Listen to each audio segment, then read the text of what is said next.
ஆனால் ஒன்றும் கவலைப்படாது, 64 கட்டமாக 64 வேகத்தில் போயிட்டு வந்துடலாம். எத்தனையோ பெருமகள்லாம் பாரத பூமிக்கு இருக்குன்னு வச்சுக்கோ, அது திடீர்னு ஒருத்தர் எழுதி போட்டார். இதை போல நிறையா சாம்பல் கரைக்கிறார்கள், அது சுற்றுப்புற சூழலுக்கு பெரிய ஆபத்து உண்டு. பேசாமல் மட்டும் கொஞ்ச நாள் இருக்கவே முடியாது போல் இருக்கு சாமி.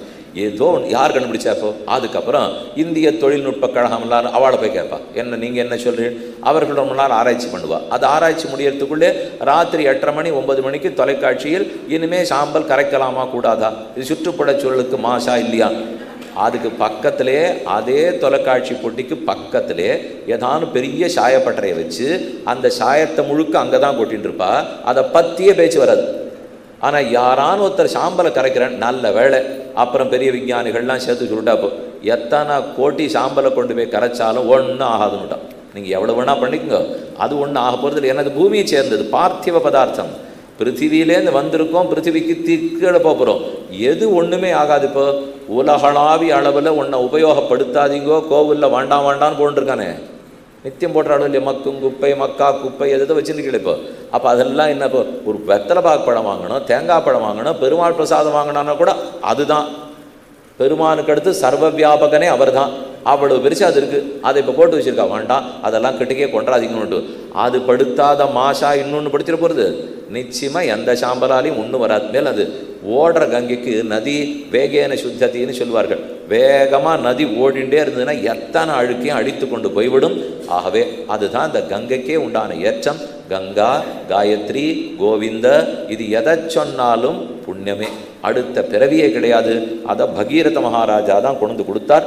அந்த வம்சத்தில் தான் அஜ மகாராஜா பிறந்து, அஜனுக்கு தசரதன் பிறந்து, தசரதனுக்கு ராமன் பிறந்தார். கட்வாங்காது தீர்க்கபாகுஷ்ச ரகுஸ்தஸ்மாத் பிருதுஸ்ரவாக அஜஸ்ததோ மகாராஜா தஸ்மாத் தசரதா அபவத். தஸ்யாபி பகவானேஷ சாட்சாத் பிரம்மமயோ ஹரிஹி தஸ்யானுச்சரித்தன் ராஜன் ரிஷிபிஸ் தத்துவதரிசிபிஹி ஸ்ருதம் ஹி வர்ணிதம் பூரி துவயா சீதாபதேர் முகு.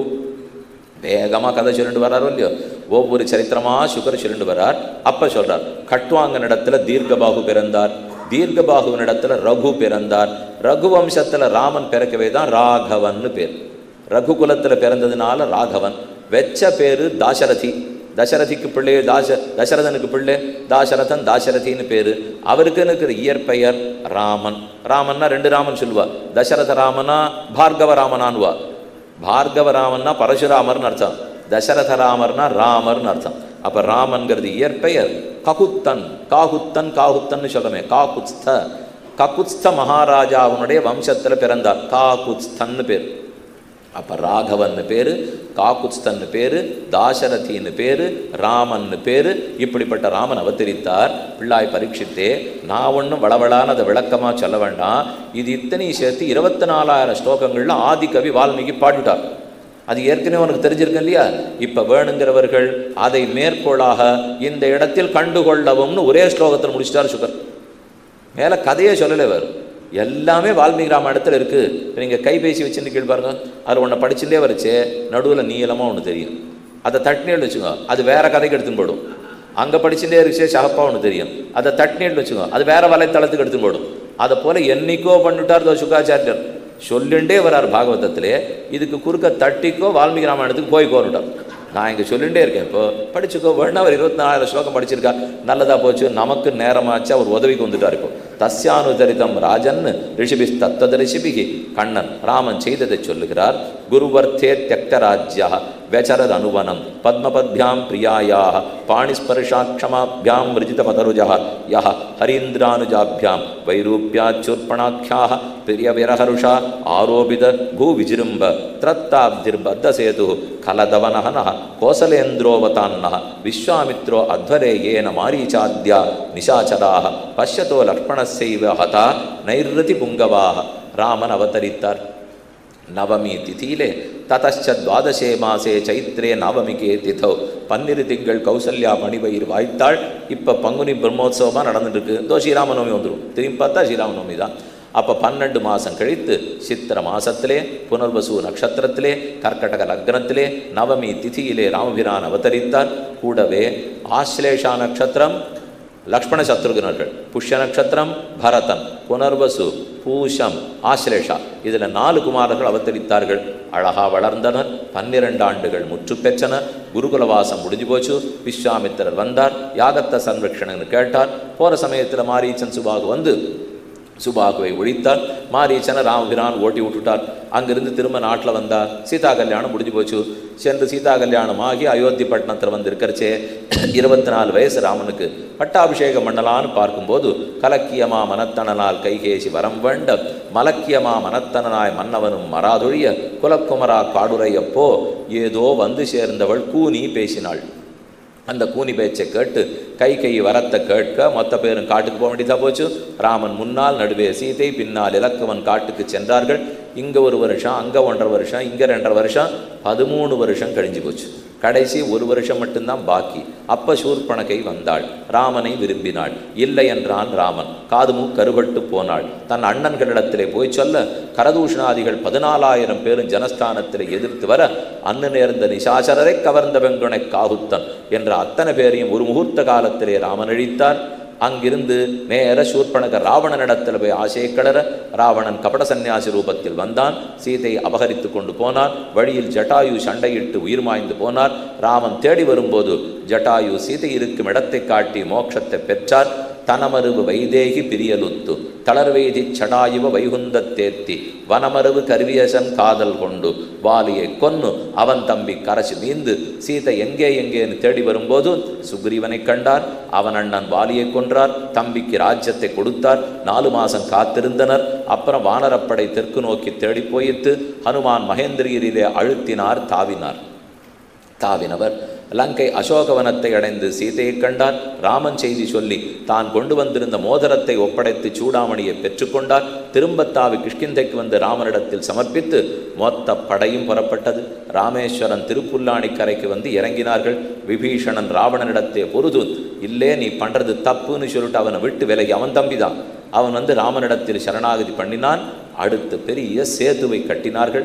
இக்கரையிலேருந்து அக்கறைக்கு ராமன் போனார். 7 நாட்கள் அகோராத்திர வித்தியாசம் இல்லாமல் யுத்தம் நடந்தது. மொத்த பேர் மடிந்து ராவணனும் மடிய விபீஷணனுக்கு பட்டாபிஷேகம். சீதை அழைத்து கொண்டு புஷ்ப விமானத்தில் ஏறி திரும்ப அயோத்தி பட்டணத்துக்கு வந்து சேர்ந்தார்கள். எல்லாரும் கோலாகலமாக பட்டாபிஷேகம் நடந்தது. பட்டாபிஷேகத்தும் போது வசிஷ்டோ வாமதேவச்ச ஜாபாலி ரதகாஷ்யபா காத்தியாயனா சுயஜ்ஞச்ச கௌதமோ விஜயஸ்ததா என்னும் 8 மகர்ஷிகளும் கூடி 8 திசையிலிருந்தும் புனிதமான நீரை கொண்டு வந்து வசவோ வாசவம் யதா அபியசிஞ்சன் நரவியாகிரம் பிரசன்னேன சுகந்தினா சலிலேன சஹசிராட்சம் வசவோ வாசவம் யதா என்று இந்திரனுக்கு கூட இப்படி பட்டாபிஷேகம் நடந்திருக்காது. அப்பேற்பட்டது நடந்தது. ராமன் பரிபாலித்தார். 11,000 ஆண்டுகள் வாழ்ந்து தனடிச்சோதியான பரமோதத்துக்கு கடைசியாக சென்றார் என்று சரித்திரம். இத்தை வால்மீகி ரொம்ப விளக்கமாக சொல்லியிருக்கார். கேட்டுக்கொள், ராமச்சரித்திரம் முடிந்தது. இதெல்லாம் சூரிய வம்சத்தில் வந்திருக்கிற சரித்திரங்கள். அதுக்கு மேலே தொடர்ந்து அதே வம்சத்தில் தான் சீதாதேவி அவதரித்தாள். நிமிங்கிற மகாராஜனுடைய சரித்திரம் சொல்றார். நிமி ரிக்ஷ்வாகு தனையாக வசிஷ்டம் ரித்விஜம் ஆரம்பிய சத்திரம் சோப்பியாக சக்கரேண பிராக்ருதோஸ்மிபோ தம் நிவர்த்தியாகமிஷ்யாமி தாவன்மான் பிரதிபாலய. இக்ஷ்வாகு வம்சத்திலேயே மற்றொரு கிளையில் நிமிங்கிற மகாராஜா பிறந்தார். அவருக்கு ஒரு யஜ்ஞம் பண்ணணும், புத்திர பேர் வேணுங்கிறதுக்காக பண்ண ஆரம்பித்தார். வசிஷ்டாச்சாரியரை கூட்டு கேட்டார், நீர் எனக்கு யாகம் பண்ணி கொடுக்கணும்னு. வசிஷ்டர் சொன்னார், நான் இந்திரனுக்கு ஒரு யாகம் ஒத்துருக்கேன், அது முடிந்த பிற்பாடு வந்து பண்ணித்தரேன், ஒரு 500 வருஷத்தில் வந்துடுறேன்னார். இவர் என்ன சட்டுன்னு 500ங்கிறார் இப்படி. ஆனால் அவனுக்கு அது பிடிக்காமல் போக மற்றொருத்தரை வச்சு யாகத்தை முடிச்சுட்டா அவருக்கு கோபம் வந்துடுத்து. நீ நிர்தேகனாக போவாய், தேகம் இல்லாமல் போவாய்னு சபித்தார். அவனுக்கு தேகம் போயிடுத்து. அப்போ அவன் நினச்சிக்கிறான், ஆனானப்பட்ட வசிஷ்டர் போன்றவாளே இப்படி கோவப்பட்டா நாம் இனிமேல் இந்த சம்சாரத்தில் இருக்கவே வேண்டாம். அதனால் அவன் பிரார்த்திக்கிறான், எனக்கு உடம்பெல்லாம் வேண்டாம், எல்லாரும் கண்ணிமைக்கிற இடத்துக்குள்ள நான் இருந்தால் போகிறோம்னு கேட்டுக்கிறான். நிமிஷம்னு சொல்கிறோம் பாருங்க, கண்ணிமைக்கிற நேரத்துக்கு நிமிஷம்னு பேர். அவன் இந்த கண்ணிமைக்கிற இடத்துக்குள்ளே தானே இருக்கணும்னு கேட்டுட்டான். சர்வே நிமேஷா ஜக்ஞிரே வித்யுத புருஷாததின்னு சாஸ்திரம் சொல்லும். அப்போ அந்த நிமி மகாராஜா அந்த இடத்துல இருக்கார். அவனுக்கு தேகம் இல்லை, சரி, ஆனால் அவனுக்கு வாரிசு வேணும் இல்லையோ. அதனால் ரிஷிகள் எல்லாம் அவன் தேகத்தை கடையறதுக்கு ஆரம்பிக்கிறான். அப்போது நிர்தேகன், அவன் விதேகன் தேகம் இல்லாதவன். விதேகனுடைய உடம்புலேருந்து முதல் ராஜா பிறக்கிறார். அதனால் அவருக்கு என்ன வைதேகன்னு பேர் வந்தது. விதேகனிடத்தில் பிறந்தாரா. அப்போ அந்த வம்சத்தில் 6 தலைமுறை கழித்து தான் சீத்தை பிறக்கிறார். அதனால் அவளுக்கு வைதேகின்னு பேர் வந்தது. விதேகனிடத்தில் பிறந்த வைதேகி. மதனம் பண்ணாலும் இல்லையோ, மதனம்னா கடைதல்னு அர்த்தம். மதனம் பண்ணும்போது பிறந்தபடியால் மைதிலின்னு பேர். வைதேகி மைதிலி ஜனனமானபடியால் அந்த ராஜாவுக்கு பிறந்தார் இல்லையோ ஜானகி.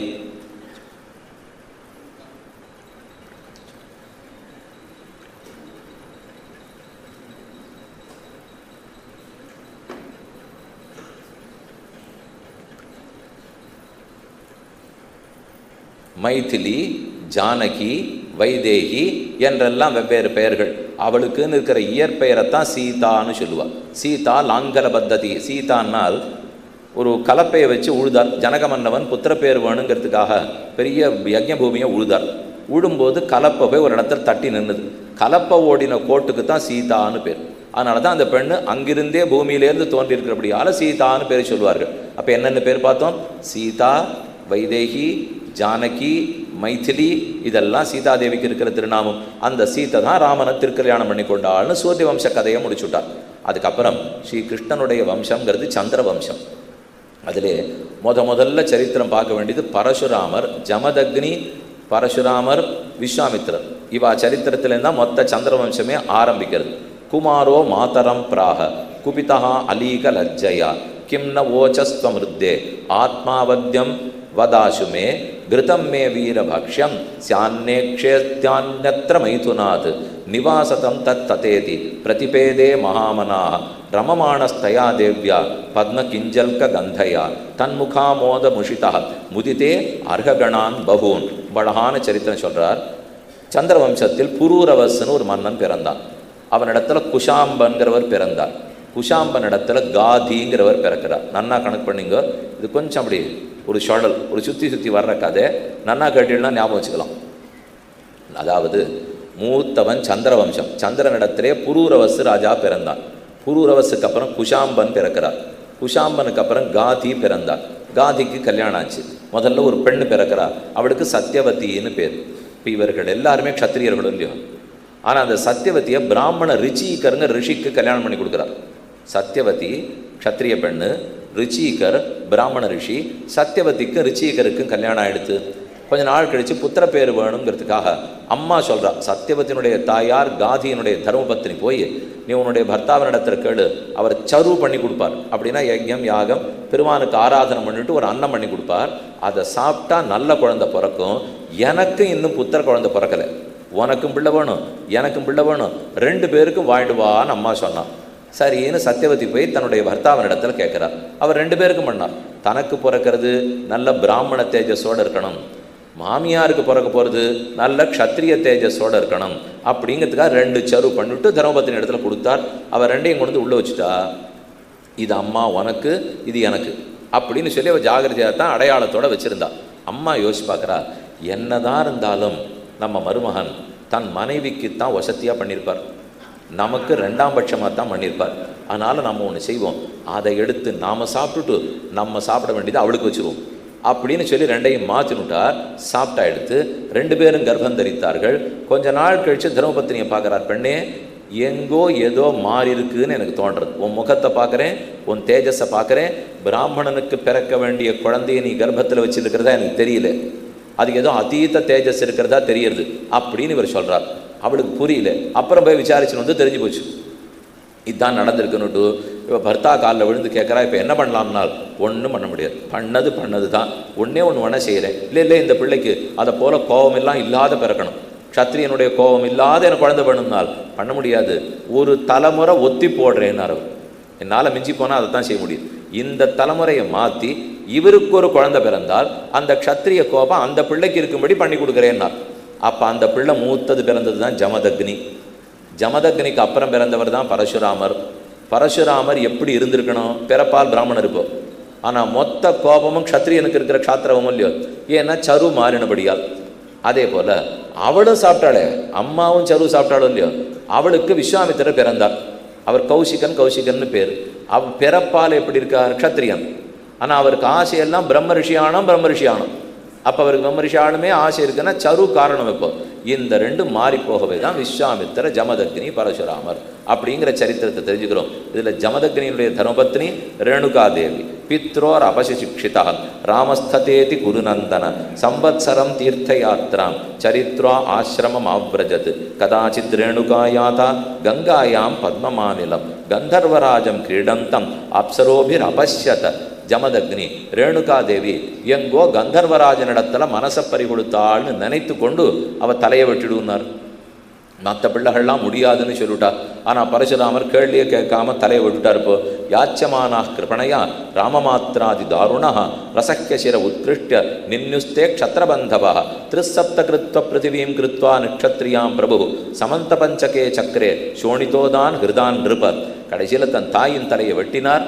மற்ற பிள்ளைகள் மாட்டேன்னு சொன்னா உனக்கு என்ன வரம் வேணுமோ கேள், நான் சொன்னதை அப்படியே நடத்திருக்கே பரசுராமா அப்படின்னு ஜமதக்னி கேட்க, கண்டிப்பாக தாய் மேலே இருக்கிற கோபத்தை விட்டுட்டு அவளுக்கு மீட்டு கொடுக்க வேணும்னு சொல்ல அவர் அனுகிரகித்தான்னு சரித்திரம். இந்த ஜமதக்னியினிடத்தே க்ஷத்திரியர்கள் நிறைய அபச்சாரப்பட்டு விட்டார்கள். கார்த்தவீர்யார்ஜுனங்கிறவன் தான் முக்கியமாக அபச்சாரப்பட்டான். அதனால அவனிடத்திலேருந்து தொடங்கி 21 தலைமுறைகளுக்கு அடியோட மொத்தத்தையும் அழிச்சார் பரசுராமர். அப்புறம் சமந்த பஞ்சகத்திலே போய் சேர்ந்தார். காதேரபூன் மகாதேஜாக சமித்த இவ பாவகா தபசா க்ஷாத்திரமுத்ஸ்ருஜ்ய யோலோபே பிரம்மவர்ச்சசம். இந்த சரித்திரம் பார்த்தோம். அப்போ புரூரவா பிறந்தார். அந்த இடத்துல காதி அவதரித்தார். விஸ்வாமித்திரர். இதெல்லாமே சந்திரவம்சம்னு பார்த்தோம். இதிலே யதிர் யயாதிகி யயாதி நகுஷ மகாராஜா பிறக்கிறார். நகுஷ சரித்திரம் கேள்விப்பட்டிருப்பீள். நகுஷனுக்கு யயாதி பிறக்கிறார். யயாதிக்கு 5 பிள்ளைகள். யது தூர்வசு துருஹ்யு அனு புரு. யயாதி மகாராஜனுக்கு 5 பேர். 5 பேரை ஞாபகம் வச்சுக்கணும். யது மூத்த பிள்ளை. யது குலத்தில் தான் கண்ணன் அவதரிக்க போகிறார். கடைசி புரு. புருவனுடைய வம்சம்தான் பாண்டவர்கள் கௌரவர்கள் எல்லாருமே. அப்போ முடி ராஜ்ய பட்டாபிஷேகம் பெற்றிருக்கிற வம்சம் புருவனுடைய வம்சம். ராஜ்ய பட்டாபிஷேகத்தை இழந்த வம்சம் யதுனுடைய வம்சம். கண்ணனுக்கு பட்டாபிஷேகம் கிடையாது. ஆனால் பாண்டவர்கள் பட்டாபிஷேகம் பண்ணிட்டு நாட்டை ஆண்டாடும் இல்லையோ, அது ஏங்கிறத இப்போ சொல்ல போகிறார். யயாதி ஒரு சாபம் போட்டுட்டான். யயாதிக்கு மூத்த பிள்ளை யது. யயாதி ரொம்ப நாளாக நாட்டை ஆண்டான். ஆனால் அவனுக்கு காம சுகத்தில் ரொம்ப ஆசை. ரொம்ப விருப்பப்பட்டு அனுபவித்து அவனுக்கு வயசாகிடுது. அதனால் காமத்தை அனுபவிக்க முடியல. தன் பிள்ளை நிலத்தில் வந்து கேட்குறான், உங்கள் இளமையை எனக்கு கொடு, நான் மீண்டும் 1000 வருஷம் காமத்தை அனுபவிக்கிறேன், அப்புறம் இளமையை திருப்பி தரேன்னு கேட்டான். யார் கொடுப்பா? அவாவா இளமை அவாவாளுக்கு வேணும். அதனால் புரு முடியாதுன்னுட்டான், அணு முடியாதுன்னுட்டான், துருக்கியும் முடியாதுன்னுட்டான். எது முதல்ல முடியாதுன்னா கடைசியில் புருவ இடத்துல வந்தார். கேட்க புரு சரின்னு ஒத்துனுட்டான். இளமையை கொடுத்து 1000 வருஷம் அனுபவித்தான். திரும்ப இன்னொரு தரம் இளமை வேணுமான்ற செய்தான். அவனுக்கு உண்மை புரிஞ்சுது. இது எத்தனை வருஷம் அனுபவித்தாலும் ஆசை மட்டும் போராது போல் இருக்கு. நம்ம தான் வைராக்கியத்தை வளர்த்து கொள்ள வேண்டும். இப்போ நன்னா திகு நெருப்பு எரிஞ்சுட்டு இருக்கு. ஒருத்தர் அதை அணைக்கணும்னு ஆசைப்பட்டார். என்ன பண்ணலாம்னு வழி கேட்டார். 4 விறகு கட்டை எடுத்து அதில் போடுங்க, இன்னும் திகுன்னு எரிஞ்சு அணைஞ்சிடும்னார். இது யாரானு சொல்லுவாடா? இருக்கிற விறகை எடுத்துட்டு ஜலத்தை கொட்டினா அணையும், அது நீங்கள் வாளியோடு கொண்டு கொட்டுங்கன்னார். ஒருத்தர் வாளியோடு கொண்டு கொட்டினார். வாளி நெய்யை கொண்டு கொட்டிட்டார். கொட்டினா என்ன ஆகும்? போகுமா? இன்னும் திகுன்னு பற்றி நடியாதா? அதனால் நமக்கு எதுவுமே இந்திரிய சுகங்கிறதே அந்த சோறு கிடையாதுன்னு ஆக்கினா தான் அது அடங்குமே தவிர, அதை கொடுத்துட்டே இருந்து அதை திருப்திப்படுத்தலாம் முடியாது. இப்போ எல்லா ஆசைகளையும் வளர்த்து கொண்டு ஆசைகளை எல்லாம் திருப்தி செய்து கொள்ளுபவனால் ஆசையே இல்லாத அடிச்சுக்கிறவன் தான் திருப்தியாக இருக்கக்கூடியவன். நிறைய ஆசையை வளர்த்துக்கிறோம். இதெல்லாம் நுகர்வோரை வளர்க்கறதுக்காக பண்ணுற விளம்பரங்கள். ஆசையை நன்னா வளர்த்துங்கோ, பேசுங்கோ, கைபேசியை கொடுத்துட்டு ராத்திரி முழுக்க பேசிகிட்டே இருங்கோ, பகலெல்லாம் பேசிகிட்டே இருங்கோ, எல்லாம் உங்களுக்கு இலவசம். இவனுக்கு என்ன போச்சு? இருக்கிற நேரம் எல்லாம் போச்சுன்னா பாகவதத்தை எப்போ கேட்குறது? நீங்கள் பேசுங்கன்னு சொல்லி விட்டாள்னா அப்போ ராமாயணம் படிக்க நேரம் இல்லை, திருப்பள்ளி எழுச்சி சொல்கிறது கூட நேரம் இல்லை. ஆனால் அதை வச்சுன்னு பேசினேன். இலவசமாக கொடுக்குறா சுவாமி, எத்தனை நாழி வேணால் பார்த்துட்டே இருக்கலாமான்னுவா. பார்த்துட்டே இருந்தால் ஒன்றுமே போல இலவசம்னு நினச்சிட்டு இருக்கோம். நம்மக்கிட்ட இருக்கிற பெரிய சொத்து காலங்கிறது போயிடுத்து. அது திரும்ப வரவே போகிறதில்லை. இப்போ ராமன் சீதை இடத்துல உட்காந்து பேசிட்டு இருக்கார். சீதை எதை வேணா நான் திரும்ப சரிப்படுத்திடுவேன், ஆனால் உன்னை பிரிந்து 10 மாதம் இருந்தே பார், அதில் 10 நிமிஷத்தை திரும்ப கொன்ற என்னால் முடியாது. பகவான் சர்வேஸ்வரன் 10 நிமிஷத்தை கொன்ற முடியாதுன்னு சொன்னால் அப்புறம் என்ன பேச்சு இருக்கு? இப்போ காலம் போனது. இப்போ திரும்பி பார்த்தா 8 காலம் எடுத்தாப்போ 6:30 சரி ஆரம்பிச்சோமோ இல்லையோ. இதில் சுவாமி இன்னும் கொஞ்சம் கதை பாக்கி இருக்குது, கொஞ்சம் விறுவிறுன்னு இப்படி திருப்போம். அதை திருப்பினா 7:30 வரும். இப்போ நான் நன்னா கதையெல்லாம் சொல்லிடுறேன், என்ன பண்ண முடியாது? வேணும்னா 9:15 வரைக்கும் சொல்லலாம், அவ்வளவுதான் சாத்தியமே தவிர திரும்ப 7:30 கதை வரவே வராது. முடிஞ்சு போனது. அப்போ அந்த காலம் போய்டுறது. அதை போகாமல் ஆழ்வார் பாசுரத்தில் சொல்கிறார், என் நினைந்து போக்குவர் இப்போது பொழுதை எப்படித்தான் போக்குறேன்னு தெரியலையே, பழுதே பலபகலும் போயின என்று அஞ்சி அழுதேன் அழுதேன் தொழுதேன் உன்னம். அவர் திருவடியை தொழுவதற்கு நேரம் இல்லாமல் காலத்தை போய் வீணாண்டு இருக்க முடியுமா? நல்ல காலம் பொன் போன்றது, கிடைச்சதேங்கிறதுக்காக நினச்சிடக்கூடாது. பார்ப்போம். அப்போ காம சுகத்தை காமத்தை அடக்கணும்னு விழகமே தவிர, இப்போ ஏதோ போகிறோம், ஆரோ கண்டப்படுவா, தேவையில்லாத ஒரு ஆசை கிளர்ச்சி ஏற்பட போகிறதா, அப்போ அங்கே போகாமல் தவிர்ப்பது நலம். இதில் 2 வகை உண்டு. அதெல்லாம் இல்லை, என்னை ஒன்றுமே பாதிக்காது, நான் அந்த பக்கமாக போகிறேன், நான் விஷப்பரீட்சை பண்ணுறோன்னு அர்த்தம். இப்படியெல்லாம் போல நடக்கலாம் நமக்கு வரல, அந்த பக்கம் போகாது இருக்கிறது தான் நலம். இல்லை இன்னொன்று சொல்லுவா, நன்னா அனுபவித்து முடிச்சுட்டு ஆசை வராது இல்லைன்னால் நினைக்கவே நினைக்காதீங்க, 2 மடங்கு ஆசையாயிடும். அனுபவிக்க போனால் இன்னும் 2 தரம் தான் வருமே தவிர, நீங்கள் இலவசமாக ஏதானு கொடுங்களேன், அப்பா வாங்கிப்பா. திருப்பாவை புஸ்தகம் கொடுக்குறோன்னால் ஒன்று வாங்கி வச்சுடுவா, இன்னொன்று கை நீட்டுவா. எதுக்குன்னா, இல்லை எங்கள் அக்கா வரல, எங்கள் அண்ணா வரல, என் தம்பி வரல, எத்தையோன்னு சொல்லி கேட்பா. நீங்கள் அண்ணனும் தம்பியும் பக்கத்து வீட்டில் இருக்கிற, இல்லை அவரை பார்த்து 10 வருஷம் ஆச்சுன்னு விடுவா. பார்த்தே 10 வருஷம் ஆகுது, இதுக்கு எதுக்கு இன்னொரு புஸ்தகம்னால், எது கிடைச்சிதுன்னா கூட இன்னொன்று கிடைக்குமா, அதை போல் ஒன்று கிடைச்சிடுத்துன்னு ஆசைப்பட்டால் போருங்கிற புத்தி வராது, மேலே தோணுமோ இல்லையோ. அதனால தான் ஏயாத்தி அடிபட்டு போனான். புருவுக்கு பட்டாபிஷேகம் உண்டு, அவன் திரும்ப இளமையை கொடுத்தான், பட்டாபிஷேகத்தை பெற்றான். எது மகாராஜா பட்டாபிஷேகத்தை இழந்துட்டான். மூத்த பிள்ளை தரமாட்டேன்னு சொன்னானோ இல்லையோ, அதனால உனக்கு பட்டாபிஷேகம் இல்லைன்னு சொல்லிட்டார். இது யயாதி யது புருவனுடைய சரித்திரம். அந்த புருவனுடைய வம்சத்திலே துஷ்யந்த மகாராஜா பிறந்தார். அவருக்கும் சகுந்தலைக்கு மனமேற்பட்டு பரதன் பிறந்தான். அந்த பரத வம்சத்தில் அவதரித்தவன் தான் குரு. குருவனிடத்தில் பிறந்ததுனாலே கௌரவான்னு சொல்கிறோம் இல்லையோ. பாண்டவர்களும் கௌரவர்கள் தான், கௌரவர்களும் கௌரவர்கள் தான். நம்ம என்னமோ பாண்டவாள் வேற வம்சம்னு நினச்சிட்டு இருக்கோம். குருங்கிற மகாராஜனிடத்துல தான் எல்லாருமே பிறந்திருக்கா. அதனால் பாண்டவர்களையும் சொல்லலாம், அப்பப்போ கௌரவான்னு. பாரதத்திலேயே அர்ஜுனனையே திடீர்னு கௌரவான்னு கூப்பிடுவா, நமக்கு ஒரே குழப்பமாக இருக்கும். இதே இது அர்ஜுனனை கௌரவாங்கிறாடேனால் எல்லாருமே குரு வம்சம்தான். ஏற்கனவே சொன்னவர் புரு, இப்போ சொல்லிட்டு இருக்கிறவர் குரு. குருவனிடத்தில் பிறந்ததுனால தான் கௌரவர்கள்னு பேர். இப்போ கண்ணன் எது குலத்தில் பிறந்தார்னு சொன்னோம் இல்லையோ, அங்கே போஜர்கள்னு ஒரு வர்க்கம், விருஷ்ணிகள்னு ஒரு வர்க்கம், தாசார்கர்கள்னு ஒரு வர்க்கம். இது எல்லாமே கண்ணனுக்கு இருக்க பேர். கண்ணனையே தாசார்கம்னுவா, ஏன்னா அவர் அந்த வம்சத்தில் பிறந்தார். வார்ஷ்ணேயன்னு அர்ஜுனன் கூப்பிடுறான் கண்ணனை, ஏ வார்ஷ்ணேயங்கிறான். ஏன்னா விருஷ்ணினிடத்தில் பிறந்தவன் வார்ஷ்ணேயன். கிருஷ்ணன்கிறது இயற்பெயர். வாசுதேவன் தாப்பனாருக்கு பிள்ளை. வசுதேவஸ்ய அபத்தியம் புமானு வாசுதேவா. அப்போ வசுதேவருக்கு பிறந்ததுனால வாசுதேவன், விருஷ்ணி குலத்தில் பிறந்ததுனால வார்ஷ்ணேயன், போஜர்களிடத்தில் பிறந்ததுனால போஜபதி. இப்படி பல திருநாமங்களும் கண்ணன் பெற்றார். பாண்டவர்கள் பிறந்தார்கள். அந்த உற்பத்தி சரித்திரம் கேள்விப்பட்டிருக்கோம். எதுவனுடைய வம்சத்தை சொல்றார். அனோஹோ சபார சபார சக்ஷு பரோக்ஷ திரயசுதாக சபானராத் காலனராக சஞ்சயஸ்தத்சுதஸ்ததா. மேற்கொண்டு அதே வம்சத்திலே, யதுனுடைய வம்சத்திலே குக்குரன்னு ஒரு ராஜா பிறந்தார். உக்ரசேனன்னு ஒரு ராஜா இருந்தார். 2 பேர் ஞாபகம் வச்சுக்கணும். இப்போ தான் கண்ணனுடைய வம்சம் என்னான்னு பார்க்க போகிறோம். குக்குரன்னு ஒருத்தர், உக்ரசேனன்னு ஒருத்தர். குக்குரனிடத்தில் தேவகன் பிறந்தான். தேவகனுக்கு 4 பிள்ளைகளும் 7 பெண்களும் பிறந்தார்கள். குக்குரன், தேவகன், 4 பிள்ளை 7 பெண். அவர்களுடைய பேரை சொல்றார். தேவகஸ்ச உக்ரசேனஸ்ச தத்வாரோ தேவகாத்மஜாக தேவவான் உபதேவஸ்ச சுதேவா தேவவர்தனா. 4 பேர் பிள்ளை. தேவவான், உபதேவன், சுதேவா, தேவவர்தனா. 7 பொண்கள் பிறந்தாரே. தேஷாம் ஸ்வசார சப்தாசன்னு திருததேவாதயோ நிருப திருததேவா, சாந்தி தேவா, உபதேவா, ஸ்ரீதேவா, தேவரக்ஷிதா, சகதேவா, தேவகி. 7 பேர் பெண்கள் பிறந்தார்கள். அப்போ தேவகனுக்கு பெண்ணு, 7 பெண்களில் ஒருத்தி தேவகின்னு வச்சுக்கோ. இன்னொரு பக்கம் பார்ப்போமா, உக்ரசேனன்னு பிறந்தார்னு சொன்னேன். உக்ரசேனனுக்கு 9 பிள்ளைகள். ஒரு பக்கம் குக்குர வம்சம், பஜமான வம்சம். அது முதலே சொல்லிட்டேன். குக்குரன், பஜமானன் 2 பேர். அதில் குக்குர வம்சத்தில் பிறக்கிறவா தேவகன், உக்ரசேனன். 2 பேர் அண்ணன் தம்பிகள். தேவகன் ஒருத்தர், உக்ரசேனன் ஒருத்தர். தேவகனுக்கு இருக்கிற 4 பிள்ளைகள், 7 பெண்கள் பேர் பார்த்துட்டோம். அப்போ தேவகனுடைய 7 பெண்களுக்குள்ள ஒருத்தி தேவகின்னு போட்டுங்கோ. மொத்தத்தையும் ஞாபகம் வச்சுக்க முடியாது. இப்போ தேவகனுடைய 7 பெண்களுக்குள்ள ஒருத்தி தேவகி. அதே குக்குரன். அடுத்தது உக்ரசேனனுக்கு 9 பிள்ளைகளும் 5 பெண்களும் பிறந்தார்கள். அந்த 9 பிள்ளைகள் பேர் சொல்றார். கம்சஹா, சுனாமா, ன்யக்ரோதா, கங்கஹா, சங்குஹு, சுஹுஸ்ததா, ராஷ்டிரபாலோத சிருஷ்டிச்ச துஷ்டிர் மானோக்ரசேனையா. இவர்கள்லாம் உக்ரசேனனுடைய 9 பெண்கள். அந்த பெண்கள் 9 பிள்ளைகள். அதில் கம்சன் மூத்த பிள்ளை. கம்சா சுனாமா நெக்ரோதா கங்கஹா சங்குஹு சுகுஸ்ததா. அப்போ உக்ரசேனனுடைய மூத்த பிள்ளை கம்சனா. உக்ரசேனனும் தேவகனும் அண்ணன் தம்பியா? தேவகனுடைய கடைசி பொண்ணு தேவகியா? அப்போ அண்ணன் தம்பியினுடைய பிள்ளையும் பொண்ணு ஆயிட்டாளா? 2 பேர் அண்ணன் தம்பிகள்.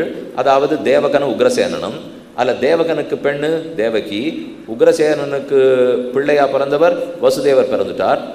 கம்சன் பிறந்தார்.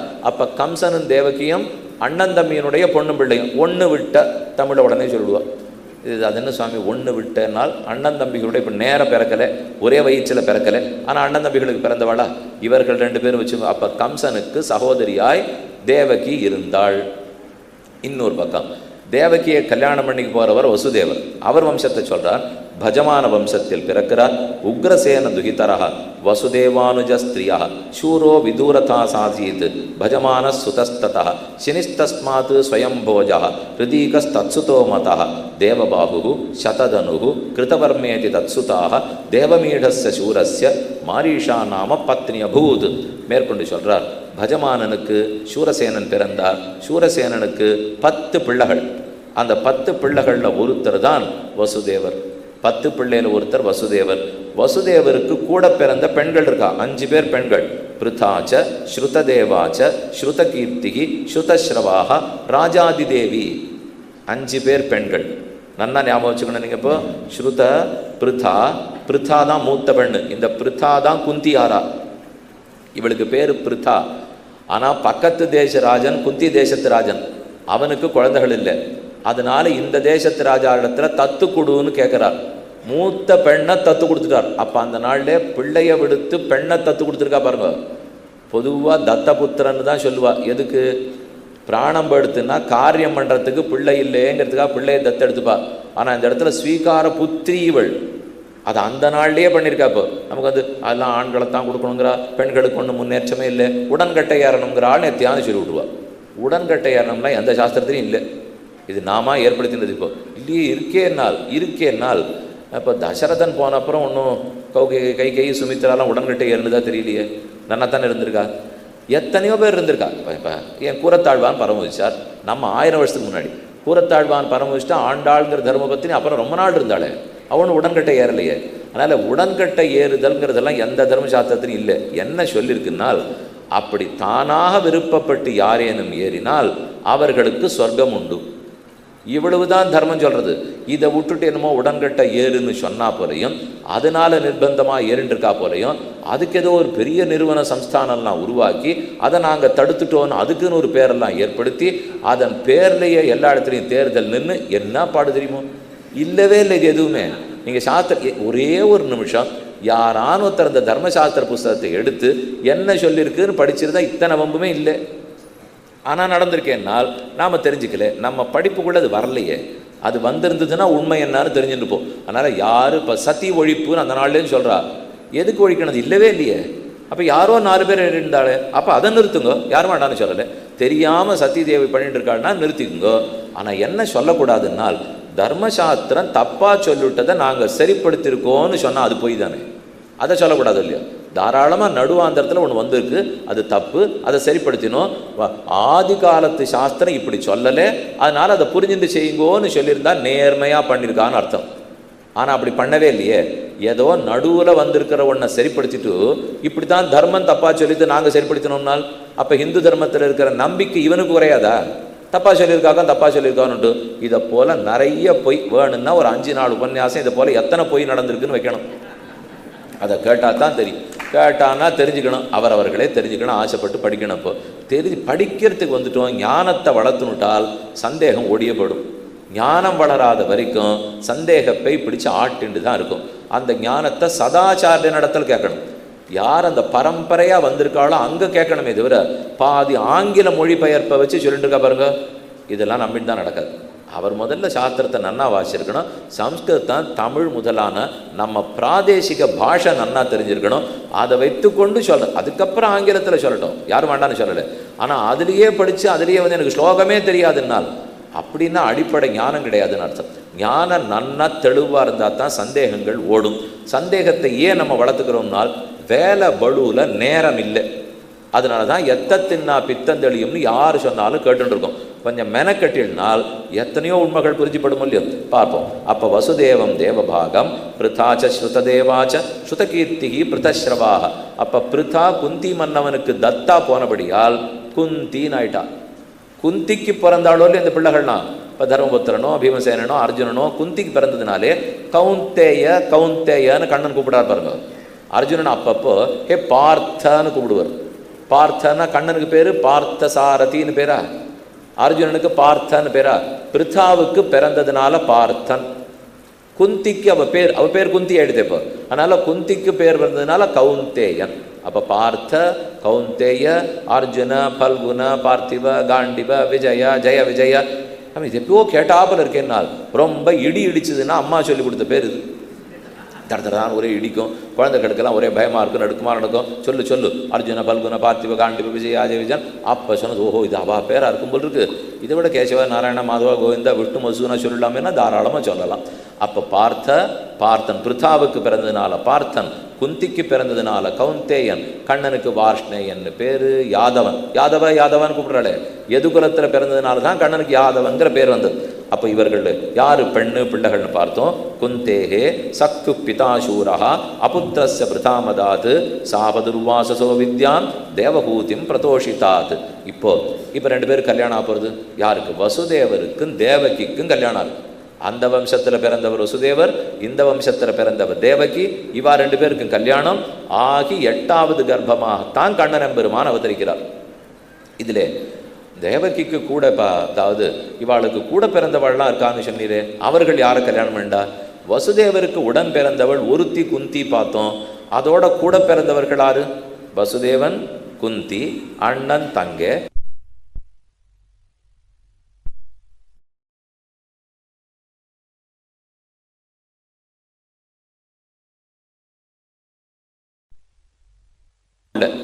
இது இங்கேருந்து பார்த்தா அத்தை பிள்ளை, அங்கேருந்து பார்த்தா மாமா பிள்ளை. எல்லாத்திலும் ரொம்ப பிரதான உறவு எது தெரியுமோ? கல்யாணமாகட்டும், போனதாக இருக்கட்டும், கிரகப்பிரவேசமாக இருக்கட்டும், அத்தை மாமா உறவு தான். இந்த 2 தான் எதுக்கு எடுத்தால். பூணல் போடணுமா, குழந்தைய தூக்கணும், பிரம்மச்சாரிய மாமாவை கூப்பிடுன்னுவா. சீர் பண்ணணுமா, அத்தை சீர், அத்தை காப்பை கொண்டான்னுவா. அம்மான் சீர் கொண்டான்னுவா. மற்ற எல்லாரையும் விட்டுடுவா. நமக்கு தோண்டே இருக்கு, எல்லாம் நமக்கே வருது சாமி கூட. ஆனால் இன்னொன்று சொல்கிறது சாஸ்திரம், அண்ணன் இருக்கிற இல்லை தம்பி இருக்கிற பெண்ணைத்தான் கல்யாணம் பண்ணிக்கணுங்கிறது. தனி பெண்ணை கல்யாணம் பண்ணிக்காதே. பண்ணணும்னா அதுக்கு இன்னென்னதெல்லாம் நீ பார்த்து பண்ணிக்கணும்ப்போ. கூட பிறந்தது பெண்ணாக இருக்கிறத விட கூட பிறந்தது பிள்ளையாக இருக்கணும், அது வயசில் குறைச்சதாக இருக்கணும், என்னமோ சொல்கிறார். அப்படின்னு முக்கால்வாசி பேர் கல்யாணமே ஆகாது போட்டிருக்கு சாமி. நீர் சொல்கிறதில் இருந்தால் அவர் என்ன சொல்கிறார்? உத்தம பட்சத்தை சொல்லிடுவார். எதுவுமே பட்சங்கள் இருக்கும் இல்லையோ, இப்படி இருந்தால் சரி, இது இல்லைன்னா இதை பண்ணிக்கோ, இது இல்லைன்னா இதை பண்ணிக்கோ, இது இல்லைன்னா இது பண்ணிக்கோ, அப்படி கிடச்சதுன்னா பண்ணிக்கோ, அப்படி இல்லைன்னா இன்னும் குறைச்சிக்கோ, பண்ணாதேன்னு அவள் சொல்லவே இல்லை. இப்போ அப்போ எவிஎஸ்சியாக இருக்கணும், வயசு குறைஞ்சவனாக இருக்கணும், கூட பிறந்த விருந்தவனாக இருக்கணும்னால் அவ்வளவு நன்னா வளர்ந்துருப்பாங்கிறதுக்காக சொல்கிறாரோன்னு தெரியல இப்போ. ஏன்னா ஒரு பிள்ளையும் இருந்து ஒரு பெண்ணும் இறந்துருந்ததுன்னா நன்னா ஒரு சமத்துவத்தோட குடும்பம் அதை வளர்த்துருக்க முடியும். அதனால சொல்றவர்களாக இருக்கலாம். பிருதாச்ச குந்தே சக்யு பிதாசூரோ. இப்போ குந்திக்கு கூட பிறந்தவள்ளா இருக்காளோ இல்லையோ, உடன் பிறந்த பெண்கள், அவர்கள் ஆரேன்னு சொல்றார். ஸ்ருததேவாது காரூஷா விருத்த சர்மா சமக்ரஹீது. வசுதேவருக்கு உடன் பிறந்த குந்தி பார்த்துட்டோம். வசுதேவருக்கு உடன் பிறந்த ஸ்ருததேவா, அவள் விருத்த சர்மாவை கல்யாணம் பண்ணிட்டு யஸ்யாமபூத் தந்தவக்திரஹா. அவா 2 பேருக்கும் பிறந்த பிள்ளை தான் தந்தவக்திரன். இன்னூத்தி கல்யாணம் பண்ணிட்டு பிறக்க போற பிள்ளை சிசுபாலன். சிசுபாலன் தந்தவக்தன் 2 பேருமே மாமா பிள்ளை, அத்தை பிள்ளை மாமா பிள்ளைன்னு வச்சுக்கோ. அப்ப கண்ணனுக்கு ஒரு அத்தை பிள்ளை பார்த்தா அர்ஜுனன் ரொம்ப நெருக்கமானவராக இருக்கார். அத்தை பிள்ளைனாலே நெருக்கமா இருப்பா போல் இருக்கு. இதுக்கு இப்ப அடுத்த பிள்ளையை பாருங்க. இது ஒரு அத்தை பிள்ளையை பார்த்துட்டோம். அடுத்த அத்தை பிள்ளை சசுபாலன், அடுத்த அத்தை பிள்ளை தந்தவக்தரன் வெட்டுங்கிறான். இவன் 2 பேரும் கடைசியில் கண்ணன் கையாலே விட்டுப்பட்டு பிராணனே போச்சு. இவன் 2 பேரும் எதில் கடைசி இரட்டை? ஜெய விஜயர்கள் 3 தரவம் பிறக்க ஆரம்பிச்சா. அதில் மூத்தவர்கள் ஹிரண்யகசிபு ஹிரண்யாக்ஷன், அடுத்தது ராவணன் கும்பகர்ணன், 3வது சிசுபாலன் தந்தவக்தரன். அவர்கள் தான் 3வது தடவையாக பிறக்கிறார். ஸ்ருததேவாது காரூஷா. அடுத்து ராஜாதி தேவ்யாம் ஆவந்தே ஜெயசேஜோ அஜட்டத சிசுபாலா சுதஸ்தஸ்யாக கதிதஸ்தஸ்ய சம்பவ. கூடவே வசுதேவர் பல பெண்களை கல்யாணம் பண்ணிக்கிறார். பௌரவி, ரோஹிணி, பத்ரா, மதிரா, ரோச்சனா, இளா, தேவகி. தேவகியும் கல்யாணம் பண்ணிக்கிறார். அப்போது பௌரவி, ரோகிணி, பத்ரா. அதில் ரோகிணிக்கு பிறந்த பிள்ளை தான் பலராமன். ரோகிணிக்கு பிறந்த பிள்ளை பலராமன், வசுதேவருக்கும் ரோகிணிக்கும். பௌரவிக்கு பிறந்த பெண்ணு தான் சுபத்ரா. பௌரவி தேவிக்கும் வசுதேவருக்கும் பிறந்தவ சுபத்ரா. புரி ஜெகநாதத்துக்கு போனால் பலராமன் இருக்கார், சுபத்ரா இருக்கார், கண்ணன் இருக்கார் இல்லையோ, 3 பேர் அண்ணன் தங்கைகள். பலராமன் ரோகிணிக்கு பிறந்தவர், கண்ணன் தேவகிக்கு பிறந்தவர், அதே போல் இப்போ சுபத்ரா தேவி பௌரவிக்கு பிறந்தவள். பௌரவி, ரோகிணி, அப்போ கண்ணனுக்கு தேவகி, இவா 3 பேருடைய குழந்தைகள் தான் புரி ஜெகநாத க்ஷேத்திரத்தில் வரிசையாக நிற்கிறார்கள்.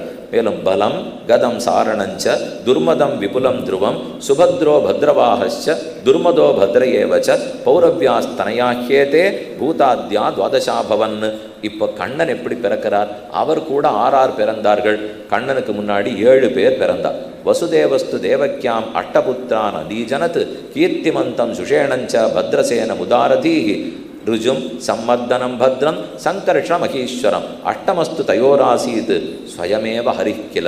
8வதாக கண்ணன் பிறந்தார் என்பதோட சுருக்கமாக சொல்லிட்டு ஒரே ஸ்லோகத்தில் கிருஷ்ண சரித்திரத்தை முடிக்கிறார். ஜாதோகத பிதுகிருகாது व्रजमेधितार्थः हत्वारिपुं सुतशतानि कृतोरुदारः उत्पाद्यतेषु पुरुषः क्रतुभिः समीजे आत्मानमात्मनिगमं प्रथयञ्जनेषु पृथिव्याः स वै गुरुभरं क्षपयन् गुरूणाम् अन्तः समुत्थकलिना युधिभूपचम्पवः दृष्ट्या विधूय विजये जयमुद्विघोष्य प्रोच्योद्धवाय च परं समगात् स्वधाम. தன்னுடைய இடத்துக்கு பெருமாள் திரும்பி போகிறதுக்குள்ள எத்தனை கைங்கரியம் பண்ணார், எத்தனை சேஷ்டிதங்கள் பண்ணிவிட்டார் என்று ஒரே ஸ்லோகத்தால் சொல்லிட்டு நிறுத்திட்டார் சுகர். பரீட்சத்துக்கு வருத்தமாக போச்சு.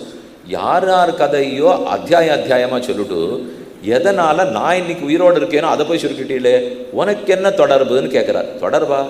நான் இன்னைக்கு உயிரோடு இருக்கிறதே அந்த கண்ணனுடைய பாதாங்குஷ்டம் பட்டுத்தானே. நான் கல் கறிக்கட்டையானா பிறந்தேன், கண்ணன் திருவடியால் தீண்டித்தான் எனக்கு உயிரே கொடுத்துருக்கார். முதல் நாளே பார்த்தோமே. அதனால் நான் உயிரோடு இருக்கிறது அவரால். இன்னொன்று பாரு, எங்கள் தாத்தா முப்பாட்டனார்லாம் பீஷ்ம துரோணன் மடி நிற்பார்களா? நிமிஷம் கூட நிற்க முடியாது, பிராணம் போயிருக்கும். ஆனால் என்னென்னமோ அர்ஜுனனை நிறுத்தி வச்சு ஒரு சோழக்கொல்ல பொம்மையாட்டம் ஜெயிக்க வச்சது இந்த கண்ணன்னா. அவர் தேரோட்டி அல்லாட்டா இவ எங்கே ஜெயிக்க போகிறா? அதனால் எனக்கு அவர்கள் கதையைத்தான் நிறையா கேட்கணும்னு ஆசை. சொல்லும் அவதீர்ய யதோர்வம்சே பகவான் பூதபாவனா கிருத்தவான் யானி விஸ்வாத்மா தானி நோவத விஸ்தராத் வாசுதேவ கதா பிரஷ்னா புருஷாந்திரீம் புனாதி பக்தாரம் பிருச்சகம் ஸ்ரோத்துன்னு தத்பாத சலிலம் யதா. வாசுதேவனுடைய கதையை கேட்க உட்கார்ந்தவனும் சொல்லுபவனும் சொல்லுன்னு தூண்டுபவனும் அனைவருமே புண்ணியத்துக்கு ஆளாகிறார்கள். கங்கா தீர்த்தத்தை பார்த்தாலோ குடித்தாலோ நீராடினாலோ எப்படி நமக்கு வைபவமோ தத்பாத சலிலம் யதா வாசுதேவ கதா பிரஷ்னா. அதை போல வாசுதேவனுடைய கதையை கேட்டாலே புண்ணியம். ஜகாம சத்ரியனஸ்தீரம் க்ஷீரபயோநிதே வசுதேவ கிரகே சாட்சாத் பகவான் புருஷப்பரः ஜனிஷ்யதே தத்பிரியார்த்தம் சம்பவந்து சுரஸ்திரியா வாசுதேவ கலானந்தா சஹசிரவதனஸ்வராட் அக்ரதோ பவிதா தேவா ஹரே பிரியச்சிகீர்ஷயா. அப்போது கம்சன் முதலான அசுரர்களுடைய ஆபத்து தாங்காமல் எல்லாரும் பகவானிடத்தில் பிரார்த்திக்கிறார். அப்போ அவர்களை ஆஸ்வாசப்படுத்தி கவலைப்படாதீங்கோ, வசுதேவ கிரகத்தில் நாமே வந்து பிறப்போம், 8வது கர்ப்பமாக பிறப்போம், யாரெல்லாம் அசுரர்களாக இருக்காளோ அழிப்போம், அசுரனுடைய தன்மையோடு இருக்கிற மனிதர்களையும் முடிப்போம், கவலை வேண்டாம் என்று சொல்லி சென்றார்கள். மதுரா நகரத்தை பெருமாள் தேர்ந்தெடுத்தார். அது எப்போதும் எத்திர சந்நிகிதோ ஹரிஹி, ஹரியனுடைய அம்சம் மாறாமல் இருக்கக்கூடிய ஊர். என்ன மூத்த ஊர். கிருத்தயுகத்திலேயும் மதுரைக்கும் பகவானுக்கு சம்பந்தம்.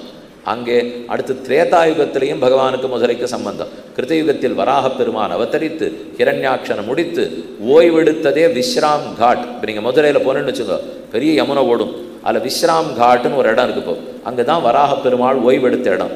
பக்கத்தில் நாகதீர்த்தம் சம்யமன தீர்த்தம்னு இருக்குது. அதில் தான் வசுதேவர் கண்ணனை தலையில் தூக்கிட்டு தாண்டி போன இடம். எவ்வளவு இடம் அந்த மதுராவில் இருக்குது தெரியுமா? போத்ரா குண்டம்னு இருக்குது.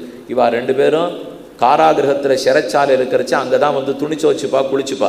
இதை போல் பல இடங்களும் இப்போ சேவிக்கலாம். சொல்கிறார், மதுரா பகவான் எத்திர நித்தியம் சந்நிதியோ ஹரிஹி தஸ்யாம் து கர்ஹி சௌரிஹி வசுதேவா கிருதோத்வஹா தேவக்கியா சூர்ஜயா சார்த்தம் பிரயாணே ரதம் ஆருகத். 2 பேருக்கும் கல்யாணம் ஆச்சு. தேவகிக்கும் வசுதேவருக்கும் ஆகி உடன் பிறந்தவன் இருக்கானே ஒன்னூட்ட சகோதரன் கம்சன். கம்சன் அவர்களை தூக்கி தேரில் உட்காத்தி வச்சுன்னு தேர் ஓட்டின்னு இருக்கா. அப்போ பார்த்து ஆகாசத்திலேருந்து ஒரு வாணி வந்தது. திடீர்னு அசரீர வாக்கியத்தை போல சொல்லித்து பதி பிரகிரகணம் கம்சாம் ஆபாஷ்ய ஆஹார சரீர வாக் அசரீர வாக் அஸ்யாஸ்து அட்டமோ கர்ப்ப ஹந்தாயாம் வகசே அபுத இத்யுக்த சகல பாப போஜானாம் குலபாம்சன பகினீம் ஹந்தும் ஆரப்தா கட்கபாணி கச்செக்ரஹீத். ஆகாசத்தில் சொல்லித்து, முட்டாள், இவர்களுக்கு பிறக்க போகிற 8வது குழந்தை உனக்கு யமன், அது உன்னை கொல்லும் நாள்.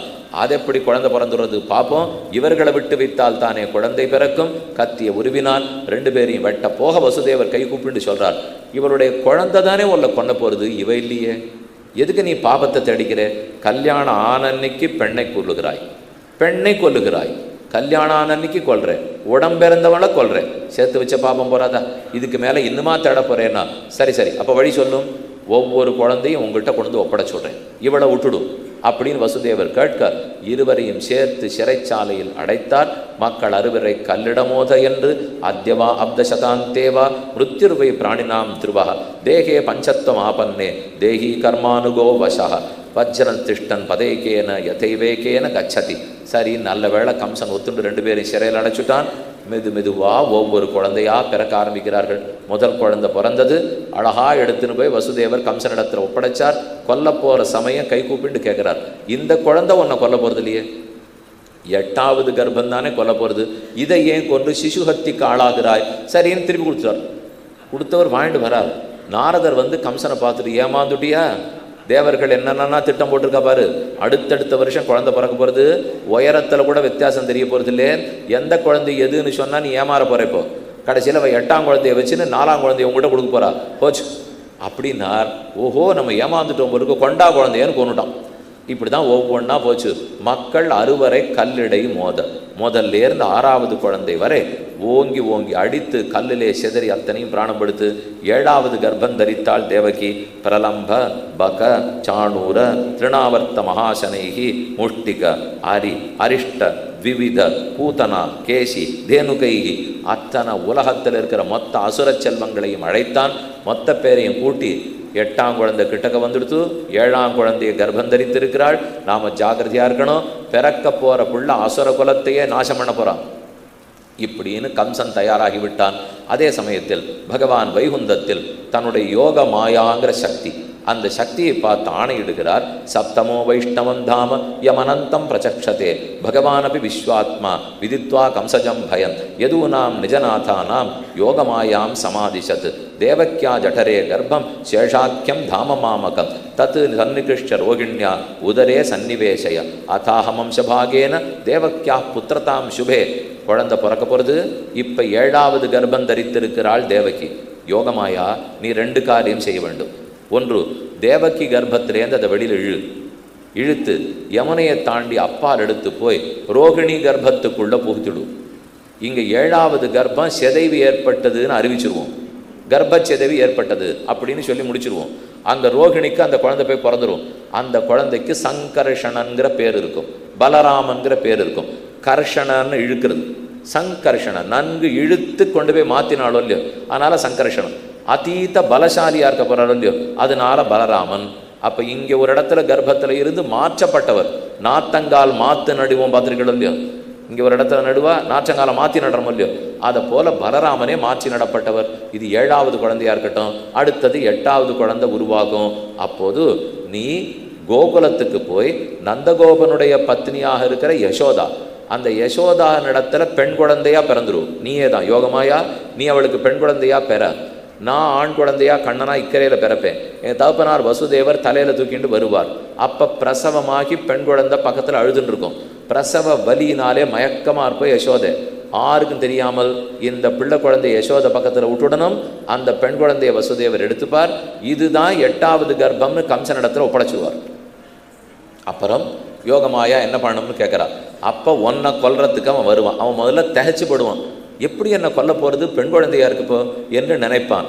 உன்னை கொல்ல போகிற சமயத்துக்கு நீ ஆகாசத்தில் பறந்துடும். பறக்கறச்சே வெறுமை போகாதே, உன்னை கொல்ல வேண்டியவன் அக்கறையில் இருக்கான்னு சொல்லிட்டு போடு அப்படின்னு கண்ணன் ஆணையிட்டார். யோகமாயா கேட்டுக்கொண்டாள். துர்கேதி, இதுக்காக உனக்கு நான் பிரபாவம் சொல்கிறேன். நாமதேயானி குர்வந்தி ஸ்தானானி சனராபுவி. இதுக்கு அந்த யோகமாய்க்கு எப்பேற்பட்ட வரம் கொடுக்குறார். உனக்கு ஊர்தோறும் கோவில் கட்டுவா, நீ காவல் தெய்வமா இருப்பே, என்னையே காத்து கொடுத்தவளானபடியால் உனக்கு காவல் தெய்வம்னு பேர் கிடைக்கும். துர்கா, பத்ரகாளி, விஜயா, வைஷ்ணவி, குமுதா, சண்டிகா, கிருஷ்ணா, மாதவி, கன்யகா, மாயா, நாராயணி, ஈசானி, சாரதா, அம்பிகா. இத்தனை பேரோட நீ ஊர் ஊராக வழங்கப்படுவாய். அவ தான் யோகமாயா. வைஷ்ணவி தேவின்னு சொல்ல முடியும். ஸ்ரீ வைஷ்ணவ யோகமாயி இன்னைக்கு நீங்கள் சேவிக்கலாம். கற்புடைய மடக்கண்ணி காவல் பூண்ட பூங்கோவலூர் தொழுதும் போது நெஞ்சே. திருநெடுந்தாண்டகத்தில் திருமங்கையாழ்வார் பாடுறார். திருக்கோவலூர் திருவிக்கிரம பெருமாள் இருக்காரே, அவர் ஆயன். அவர் முதல்ல கண்ணன். திருவிக்கிரம பெருமாள் திருவிக்கிரமன்னு சொல்கிறமே தவிர அந்த க்ஷேத்திரமே கிருஷ்ண க்ஷேத்திரம், அவர் கண்ணனுடைய க்ஷேத்திரம். அந்த பெருமாளுடைய பிராகாரத்தில் பக்கத்தில் கற்புடைய மடக்கண்ணி இந்த பத்ரா தேவி இருக்கா. பக்கத்திலே நீங்கள் சேவிச்சுக்கலாம். இப்போ அவள் பிறந்தது நவமின்னு ஞாபகம் வச்சுக்கோ. கண்ணன் பிறந்தது அஷ்டமி. அஷ்டமியில் பிறந்த குழந்தைய ராத்திரி தலையில் தூக்கிட்டு தாண்டார் யமுனையை. யமுனையை தாண்டி போயின்னு இருக்கிறச்சே தான் அங்கே பெண் குழந்தை பிறக்கிறது, முன்னாடி இல்லை. அதனால் இது அக்காவா தங்கையா நினைக்க வேண்டாம், தங்கை. கண்ணன் பிறந்த அஷ்டமியில் அவளுக்கு தங்க பிறந்தது, அந்த பக்கம் பிறந்திருக்கிறது நவமி திதியிலே. ரெண்டு பேரும் குழந்தையை மாற்றிட்டார்கள். அஹோ விஸ்ரம்சிதோ கர்ப்ப இது பௌரா விசக்ருஷு ஆபிவேஷ அம்சபாகேன மன ஆனகதுந்துபேகே. வசுதேவருக்கு ஆனகதுந்துபின்னு பேரு. நடந்தா போலே 7வது கர்ப்பம் சிதைவுன்னு அறிவிக்கப்பட்டது. 8வது கர்ப்பம் தரித்தாள். அந்த கர்ப்பத்தை பார்த்த தேவர்கள்லாம் கைகூப்பிண்டு பிரார்த்திக்கிறார். சத்யவிரதம் சத்யபரம் திரிசத்தியம் சத்யஸ்ய யோனிம் நிகிதஞ்ச சத்யே சத்யஸ்ய சத்யம் ரிதசத்ய நேத்திரம் சத்யாத்மகம் துவாம் சரணம் பிரபன்னாக. ஏ கண்ணனே, நீதான் உள்ளே கர்ப்பமாக இருக்கிறது தெரிஞ்சது. சத்யவிரதம், எடுத்த செயல் அத்தனைய சங்கல்பத்தில் முடிப்பவனாய். சத்யபரம், ஜகத்து இந்த சத்தியமான ஜகத்திலே உயர்ந்தவனாய். திருசத்தியம், பிரகிருதி புருஷ கால என்று 3ஐயும் தாண்டினவனாய். சத்யஸ்ய யோனிம், பிரபஞ்சத்துக்கே காரணமாய். நிகிதஞ்ச சத்தியே, வைகுந்தமாகிற தாமத்திலே மறைந்திருப்பவனாய். சத்யஸ்ய சத்தியம், ஜீவனை காட்டிலும் உள்ளே இருக்கும் அந்தர்ஹிதனாய் அந்தராத்மாவாக இருப்பவராய். ரிதசத்திய நேத்திரம், சந்திரசூரியர்களை கண்ணாக கொண்டவனாய். சத்தியாத்மகம், ஸ்வரூபத்தாலே மாறுதலே இல்லாதவனாய் இருக்கும் பகவானான ஸ்ரீமன் நாராயணனே உம்மை வணங்குகிறோம். ஏகாயனோசௌ திபலஸ்திரிமூல சதூரச பஞ்சவிதஷடாத்மா சப்த த்வக் அஷ்டவிடப நவாக்ஷ தசச்சதி த்விகக ஆதிவிருக்ஷ त्वमेक एवास्य சதப்பிரசூதி துவம் சந்நிதானம் தம் அனுகிரகச்ச. தேவரீர் தான் அனுகிரகிக்க வேண்டும். உம்முடைய மாயை தான் இப்படி நடக்கிறதுங்கிறத தெரிஞ்சுட்டோம். எப்போது பிறக்க போகிறீர்னு உலகமே காத்திருக்க ஆவணி மாதம் பிறந்தது. ரோகிணி நட்சத்திரத்திலே அஷ்டமி திதி வந்தது. இரவு பொழுது நள்ளென்று காரிருள். அடுத்த அத்தியாயத்தில் சொல்கிறார். அத சர்வகுணோபேத கால பரமசோபன யர்ஹ்யோஜ்ஜவா ஜன்மர்க்ஷம் சாந்தர்க்ஷ மகதாரகம் திசா பிரசேதுர்ககனம் நிர்மலோடு கணோதய முமுச்சுர்முனையோ தேவாக சுமனாம்சி முதான்விதாக மந்தம் மந்தம் ஜலதரா ஜகுர்ஜுர் அனுசாகரம். கடலெல்லாம் வேகமாக ஆர்ப்பரிக்காமல் மெதுவாக இருந்தது. காற்று வேகமாக வீசாமல் மெதுவாக வீசுறது. சந்திரன் முணுமுணுன்னு இருக்கிறார். எங்கேயும் நட்சத்திர கணங்கள் கூடி நிற்கிறது. நதி ஜலம், யமுனா ஜலம் சலசலான்னு வருது. மொத்த புஷ்பங்களும் காத்து கொண்டு எப்போன்னு செடி கொடிகள் இருக்கு. ரிஷிகள் அத்தனை பேரும் தலைமையில் கைகூப்பி கொண்டு எப்போது பகவான் அவதரிப்பார் என்று காத்திருக்க. நம்ம காரியத்தை பண்ணுறதுக்கு கண்ணன் எப்போது பிறப்பார் தேவர்கள் எல்லாம் எதிர்பார்த்திருக்க. சாட்சாத் ஸ்ரீயான மகாலட்சுமி வைகுந்தத்திலிருந்து இப்போ புறப்பட போகிறாரே, எப்போ எதை முடிச்சுட்டு வரப்போறாரோ அப்படின்னு வைகுந்தத்தில் காத்திருக்க. ஆனகாத்தோர் ஆனகொன்ன தன்னியாயர் பிள்ளையாய் என்று இக்குலத்திலே வசுதேவருக்கும் தேவகிக்குமாய் 8வது கர்ப்பத்தில் இருந்த பெருமாள் அவதரித்தார். தம் அத்புதம் பாலகம் அம்புஜேக்ஷணம் வசுதேவ ஐக்ஷத சந்த சதுர்புஜம் சங்ககதார்யுதாயுதம் ஸ்ரீவத்சலக்ஷ்மம் கலசோபி கௌஸ்துபம் பீதாம்பரம் சாந்திர பயோத சௌபகம் மகார்க வைதூர்ய கிரீட குண்டல த்விஷா பரிக்ஷத்த சஹசிர குந்தலம் உத்தாம காஞ்சங்கத கங்கணாதிபிகி விரோச்சமானம் வசுதேவ ஐக்ஷத ச விஸ்மயோத்புல்ல விலோச்சனோ ஹரின் சுதம் விலோக்கியானன குந்துபிஸ்ததா கிருஷ்ணாவதாரோத்சவ சம்பிரமோஸ்பிருஷன் முதாத்விஜாதேபியோ அபத்புதோ கவான் விதிதோசி பகவான் சாட்சா புருஷ பிரகிருதி பரம். அனைத்து ஆபரணங்களையும் தரித்தவராய் பஞ்ச ஆயுதங்களோட கூட 32 முத்துக்கள் கோத்தா போரே பல் வரிசையோடே கிரீட மகுட சூடாவதம்ச ஹார கிரைவேயக மகரகுண்டல முக்தாதாம காஞ்சி குண பிரளம்ப நூபுராதி அபரிமித திவ்ய பூஷணனாய் அதீதமான பொன்மயமான பீதாம்பரம் வஸ்திரத்தை தரித்து கொண்டு உலகமே மயங்கி கிடக்கிற அளவுக்கு ஸ்மயமான முகாம்புஜா பீதாம்பரதர சாட்சாத் சாட்சாத் மன்மத மன்மதா என்று மன்மதனே பிச்சை எடுக்க வேண்டும் அழகோடே கூட அந்த இரவு பொழுதிலே பகவான் அவதரித்தார். அவதரித்த போதே வசுதேவரும் தேவகியும் பார்த்தார்கள். தாம் அத்புதம் பாலகம் அம்புஜேக்ஷணம் வசுதேவ ஐக்ஷத. எப்படி பார்க்க முடிஞ்சது? கண்ணன் வெளுப்பா இருந்தாரா? கருப்பு. கருப்புனா கருப்பு இல்லை, கருப்பு. அத்தனை கருப்பா இருந்தார். அவ்வளவு கருப்பா இருக்கார். ராத்திரி வேளை இருட்டில் அஷ்டமி ராத்திரி தெரிஞ்சுதான்னார். வேதாந்த தேசிகன் சாதிக்கிறார், நாமும் பிறந்தோமேன்னு பகவானுக்கு ரொம்ப ஆச்சரியமா போச்சா. கர்மமே நமக்கு கிடையாது. கர்மம் தீண்டாத நாம கர்ம பூமியில பிறந்திருக்கோம். அதை நினைச்சு முத்து பல்விரச தோகத்தை சிரித்தாராம். திஜதந்திர தந்திரிகான்னு தேசிகன் சாதிக்கிறார். 32 சந்திரன் ஒளி வீசினா 32 பௌர்ணமி. அப்போ என்னடா பெருமாள் சேவை சாதிப்பார். அப்படித்தான் பெருமாளை எல்லாரும் தரிசித்தார்கள். 2 பேர் அப்பா அம்மா 2 பேரும் தரிசிக்கிறா, கைகூப்பிண்டு பிரார்த்திக்கிறா. நீ யார்? கோபவான். இப்படி ஒரு குழந்தையை நாங்கள் பார்த்ததில்லை. கம்சனுடைய காதுக்கு செவிக்கு போச்சுன்னா என்ன ஆகும்னு தெரியல. அப்ப பெருமான் சொல்றார், நான் 3வது கர்ப்பமாக பிறந்திருக்கிறோம். சுதபாவுக்கும் கிருஷ்ணிக்கும் முதலிலே பிறந்தோம். அதிதிக்கும் காஷ்யபருக்கும் 2வது பிறந்தோம். உங்களுக்காக பிரார்த்தனைக்கேற்ப 3வது பிறந்தோம். ரூபம் யத் தத் பிராகுரவ்யக்தமாத்யம் பிரம்மஜோதிர் நிர்குணம் நிர்விகாரம் சத்தா மாத்திரம் நிர்விசேஷம் நிரீகம் சத்வம் சாட்சாத் விஷ்ணுரதோக்ததோதிபா ஜன்மதே மய்யசௌ பாபः மா வித்யான் மதுசூதன சமுத்விஜே பவத்ஹேதோः கம்சாதகம் அதீரதீஹி உபசம்ஹர விஸ்மாத்மன் அதோ லௌகம் அதோ ரூபம் அலௌகிகம். இந்த யாரு பார்க்காத ரூபத்தை போய் நீ காட்ட வேண்டாம், மறைத்து கொள்னு கைகூப்பிண்டு பிரார்த்தித்தார். அவ்வளவு அழகான ரூபத்தை சட்டுன்னு மறைச்சிருந்து ஓர் அற்புத சிசுவாய் மனித குழந்தையாக பெருமான் கிடந்தான். எந்த வஸ்திரம் இல்லை, ஆயுதம் இல்லை, ஆபரணம் இல்லை, ஏதுமற்ற சிறு குழவியாக கிடக்க அதை பார்த்த வசுதேவர் காய்ச்சல். எனக்கு என்ன ஆணை? அதைத்தான் சொல்லிவிட்டு பெருமான் மறைந்தார். உமக்காணை, என்னை தலையிலே தூக்கி கொள்ளும், யமுன நதியை தாண்டிப்போம், அதை கண்டு கலங்க வேண்டாம், அது வழிபடும்.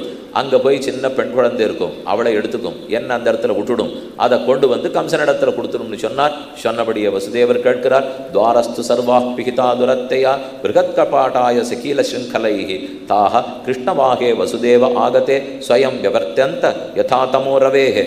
எப்படி சூரியன் உதித்தவுடனே தானே தானே இருள் விலகுமோ அதை போல வசுதேவர் இறங்க இறங்க மெதுமெதுவே யமுனை யாரு ஜலம் வழிபட ஆரம்பிச்சது. இப்போ யமுனாஞ்சாதி கம்பீராம் நானாவர்த்த ஜஷாகுலாம் விறு விறு விறுவிறு அவ்வளவு தூரம் வசந்தது.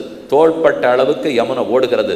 கலங்கலையே வசுதேவர் சரி சரின்னு கண்ணனை தூக்கிட்டு போனார். கண்ணன் மேலே கூடையில் இருக்கார். ஒரே வருஷம் மழையா கொட்டுறது. இப்போ வருஷ ஆதப வாரணாதிபிகி நிவாச சையா ஆசன வாகன அம்சுக வருஷ உபதான ஆதப வாரணாதிபிகி சரீரபேதை சவசேஷதாங்கத்தை ஆதிசேஷன் குடையாக வந்து பிடித்தார். மழையிலிருந்து ரட்சித்து கொடுத்தார். இக்கரையிலேருந்து அக்கறைக்கு போறார். யமுனை மேலே ஏறி ஏறி கூடைக்கு வெளியில கண்ணன் திருவடி இருந்தது இல்லையோ, அந்த திருவடியை போய் தொட்ட உடனே அகங்காரம் தீர்ந்து கிடுகிடுகிடுன்னு கீழே வந்தாள். அவள் ஜானுமாத்ரோதகவியோ வசுதேவருடைய கழுத்து மூழ்கிப்பட இருக்கிற யமுனை அவருடைய முழந்தாளளவு வற்றடித்து கொடுத்தாள். கண்ணன் திருவடி ஸ்பர்சம் கிடைத்தால் சம்சாரம் என்னும் சாகரமே முழங்கால் அளவு வத்தடித்து போகும். அந்த சரித்திரத்தை தெரிஞ்சிட்டோம். என் திருவேங்கடமுடையான் திருப்பதி சீனிவாசன் செவிக்கிறீள். வலது கை இப்படி வச்சிருக்கார், இடது கையை முழங்கால் இடத்துல வச்சிருக்கார். இந்த திருவடியை சரணம்னு பற்றினீர்கள் என்னால் உங்கள் சம்சாரம் என்னும் கலரை முழங்கால் அளவு வற்றடித்து கொடுக்கிறேன் என்பதைத்தான் பெருமாள் சொல்லிட்டு இருக்கார். மன்னவர கூத்தாடி மகிழ்ந்தா என்னும் வட திருவேங்கடம் மேயம் ஐந்தாவென்னும்னு பாசுரம். அக்கறைக்கு போய் இந்த ஆண் குழந்தையை விட்டுட்டார். அந்த பெண் குழந்தையை எழுந்துள்ள பண்ணிட்டார். இக்கரைக்கு வந்தார். யசோதான் அந்த பத்னீச்ச ஜாத்தம் பரமபுத்தியத நதல்லிங்கம் பரிஸ்ராந்தா நித்ராபயகத ஸ்மிருதி. அவளுக்கு பிரசவத்திலே எதுவும் புரியலே, மயக்கமாக கிடந்திருக்கா. குழந்தை போயாச்சு, தன் குழந்தையை அவளு நினச்சுட்டா. அப்போ இந்த இடத்துல செய்தி சொன்னார்களானால் கண்ணன் பிறந்தான்ங்கிறதுக்கு ஒத்தருக்கு கல்கண்டு கொடுக்கல, சக்கரமங்கல் இல்லை, சோபனம் கொடுக்கல, சந்தோஷப்பட்டுக்க முடியாது. வாயை திறந்தா விஷயம் கம்சனுக்கு போயிடும், என்ன ஆகுமோங்கிற பயம். அப்போ நம்ம வீட்டு குழந்தை பிறந்தா என்ன ஓஹோன்னு கோலாட்டம் கொண்டாடுறோம். ஆனால் மகனொருவர்க்கல்லாத மாமேனி வண்ணன் பிறக்க அவன் பிறந்தத்தை கொண்டாடுறது கூட வழி இல்லை. சேர்த்து வைத்த ஆழ்வார்கள் தங்கள் தங்கள் ஊரில் கொண்டாடினார்கள். வண்ணமாடங்கள் சூழ் திருக்கோட்டியூர் கண்ணன் கேசவன் நம்பி பிறந்தினில் எண்ணெய் சுண்ணம் எதிரெதிர் தூவிட கண்ணன் முற்றங் கலந்தளராயிற்றே. பெரியாழ்வார் ஆரம்பத்தில் பாடினார். பெண் குழந்தையை கொண்டு போய் கொடுத்தா அதை இவன் உதைக்க போக ஆகாசத்தில் பறந்தது. எதுக்கு என்ன அடிக்க வர? என்னாலெல்லாம் ஒன்றும் இல்லை, இதோ நான் போயிட்டே இருக்கேன், உண்மையை சொல்லிட்டு போகிறேன், ஒன்னால் முடிஞ்சோம்னா அக்கறைக்கு போய் தேடி கண்டுபிடிச்சிக்கோ, அவன் தான் உன்னை அழிக்க போகிறான்னு யோகமாயா சொல்லிட்டு புறப்பு போயிட்டா. அதே சமயம் கண்ணன் அக்கறையில் நாளொரு மேனியும் பொழுது வண்ணனுமாக வளர ஆரம்பித்தார். அப்போ கிருஷ்ண ஜனனம் கிருஷ்ணாவதாரம் ரொம்ப ஆச்சரியமாக சுகாச்சாரியர் பரீட்சித்துக்கு விளக்கினார். அப்படின்னா இப்போ தான் நமக்கு நேர்த்தி தலைப்பு முடிஞ்சிருக்கு. இனிமே தான் இன்னைக்கு தலைப்பை ஆரம்பிக்கணும். இப்போ தான் உபன்யாசம் ஆரம்பம்னு வச்சுக்கோங்களேன், வேறு ஒன்றும் இல்லை. இப்போ உபன்யாசம் இன்றைக்கி 6:30 ஆரம்பிக்கல, 8:45 ஆரம்பிக்கிறதுன்னு வச்சுங்கோ. வச்சுட்டா 10:45 ஆகும். ஆனால் தான் இன்னைக்கு சரித்திரம் பார்த்து முடிக்கணும், கவலைப்பட வேண்டாம், சீக்கிரம் முடிச்சுட்டு நாளைக்கு நம்ம தொடர்ந்து பார்த்துப்போம். அப்படி கண்ணன் அவதரித்தது வேண்டி தேவரிறக்க வந்து பிறந்ததும் வீங்கிருள்வாய் பூண்டு அந்நன்னபுலம்ப போய் அங்கோர் ஆய்க்குலம் புக்கதும் காண்ட நின்னி வளர்ந்து கஞ்சனை துஞ்ச வஞ்சம் செய்ததும் ஈண்டு நான் அலர்த்த பெத்தேன். சின்ன குழந்தை தொட்டில் போடணும், நாமகரணம் பண்ணணும், அன்னப்பிராசனம் பண்ணணும், ஊர்க்கார எல்லாரையும் கூப்பிடணும். கூட்டுட்டா யசோதை அவளுக்கு தன் குழந்தையே நினச்சிருக்காப்ப. தத்து கொண்டாள்களோ தானே பெற்றாள்களோன்னு பாசம். இந்த பிள்ளைய தத்தெடுத்துன்னு வளர்க்குறாளா இல்லை தானே பெற்றிருக்காளா? ஓங்கி அடிப்பலாம். அடிக்கிறது ஊரெல்லாம் பார்த்துட்டு பெத்த குழந்தையா இருந்தால் அப்படி அடிப்படா, வந்த குழந்தையா இருக்கும் அப்படின்னு ஒரு வார்த்தை சொல்லிட்டா. வந்தது கோவம் இவளுக்கு. அது எப்படி என்ன பெத்த குழந்தை இல்லை வந்த குழந்தைன்னு சொல்லுவேன்? நான் பெத்த குழந்தைங்கிறதுனால தான் அடித்து வளர்க்குறேன் அப்படின்னு அவ சொல்கிறா. சொந்ததாக இருந்ததுன்னா அடிப்பாளா? தத்தா இருக்கும் நாள் உள்ளூர கண்ணனுக்கு பதக்கிறது. இப்போ யாரானு உண்மையை தெரிஞ்சுன்னு வந்து எங்கேயானு சொல்லி வைக்க போகிறா? பேசாமல் இருக்க மாட்டேன். இப்போ நான் எங்கே பிறந்து எங்கே வருதுன்னா இவாளுக்கு என்ன? இப்போ ஓரிடத்தில் பிறந்தார் ஓரிடத்தில் வளர்ந்தார். ஒருத்தி மகனாய் பிறந்து ஓரிரவில் ஒருத்தி மகனாய் ஒழித்து வளர. அன்னைக்கு ராத்திரியே எந்த குழந்தையாவது போகுமா? குழந்தை புத்திரனால் ஒருத்தி மகன் ஆண்டாள் பாடினாள். புத்திரன்னு சொன்னாலே அப்பா பிள்ளை அம்மா சொன்னதை கேட்கணும். தந்தை சொல் மிக்க மந்திரம் இல்லை, தாயிர் சிறந்த கோயிலும் இல்லைன்னு இருக்கணும் இல்லையோ? ராமன் தானே அப்படி இருந்தார். அம்மா சொன்ன உடனே அப்பா சொன்ன உடனே காட்டுக்கு போனாரோ இல்லையோ? அப்போ ராமனைத்தானே புத்திரன்னு சொல்லணும்னால் சொல்லலாம். ராமன் அப்பா சொன்னபடி கேட்டது 25 வயசுக்கு. எங்கள் கண்ணன் அப்பா சொன்னபடி கேட்டது பிறந்த உடனே.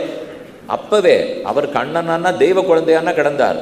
வசுதேவர் கை கூப்பிட்டு கேட்ட உடனே மாற்றினாரே.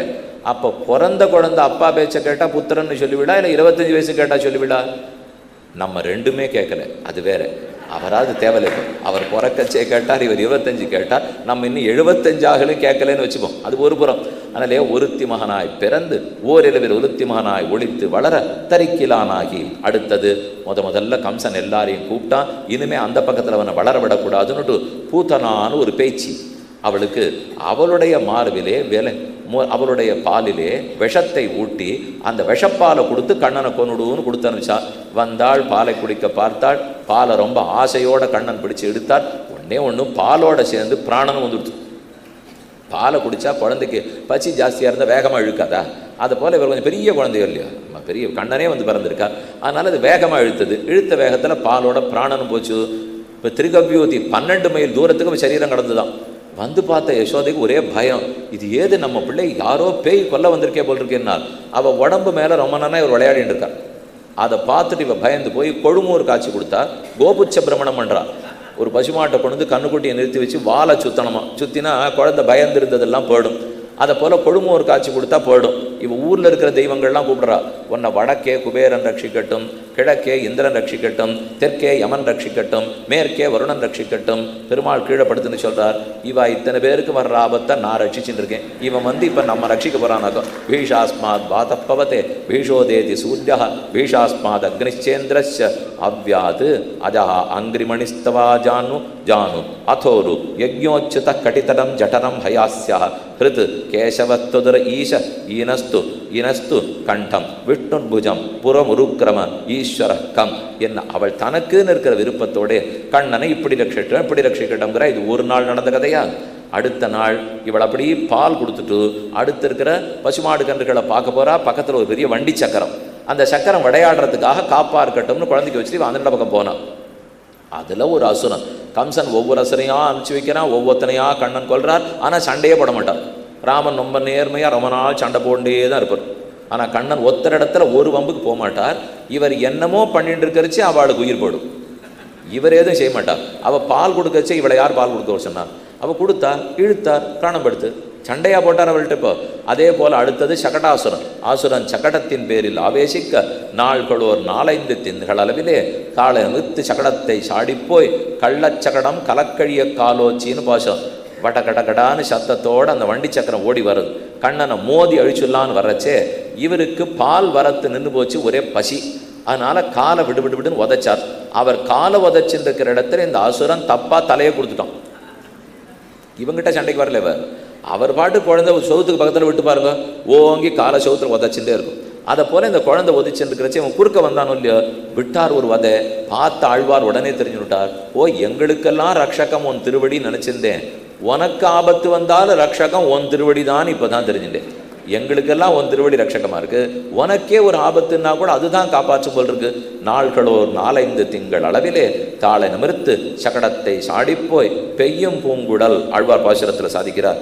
மாணிக்கங்கட்டி வைரமிடகட்டி ஆணிப்பொன்னால் செய்த வண்ண சிறுதொட்டில் பேணி உனக்கு பெறமன் விடுதந்தான் மாணிக்குரடனே தாளேலோ வையமளந்தானே தாளேலோ.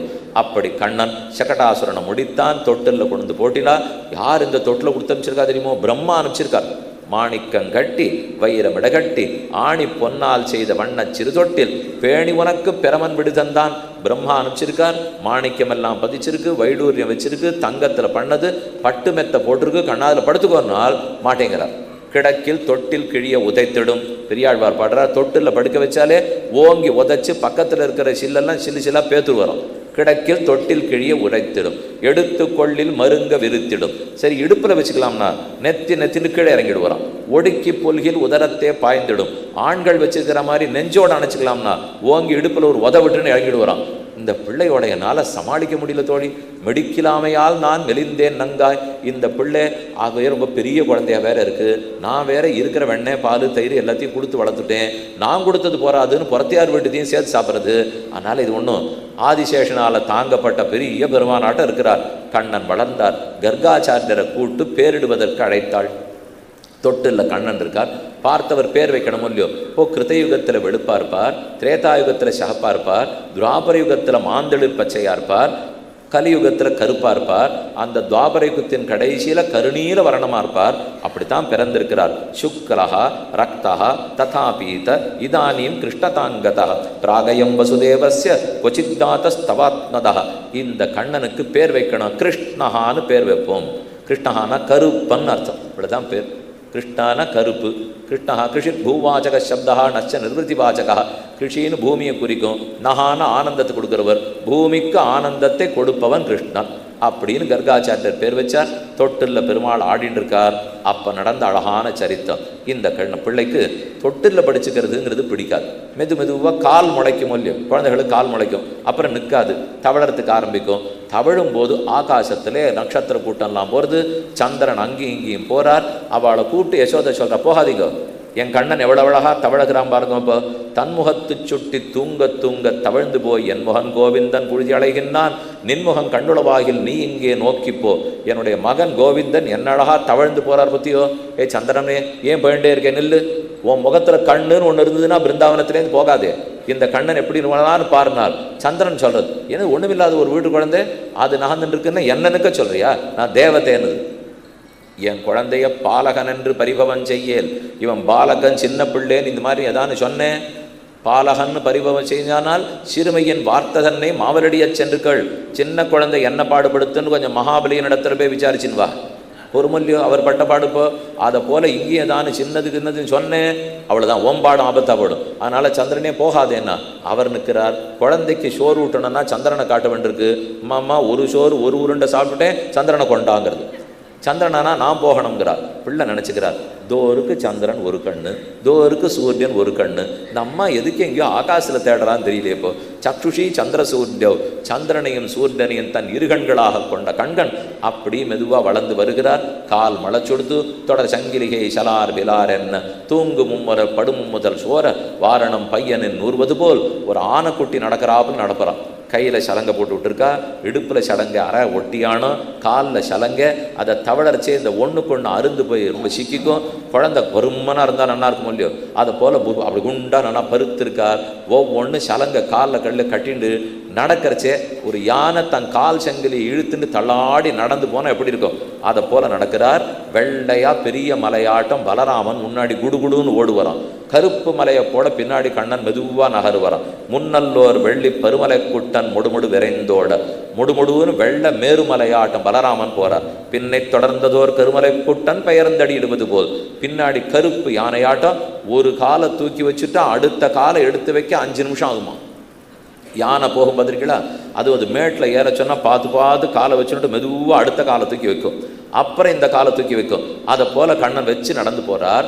ஒருத்தி சட்டுன்னு கண்டுபிடிச்சிட்டா, கிருஷ்ண ஜெயந்தி வருதே, அவர் பிறந்த நாளும் இல்லையோ, அதுக்கு நம்ம வீட்டில் கண்ணனுடைய திருவடி மாக்கோலம் போட வேண்டாமா? வீட்டில எல்லாம் சின்ன சின்னதாக கால் போட்டு போவாளோ இல்லையோ, அந்த ஊரில் அதெல்லாம் போட மாட்டான். பெரிய பாத்திரத்தில் மாவை குழச்சி வச்சுப்பா, கரைச்சி வச்சுப்பா.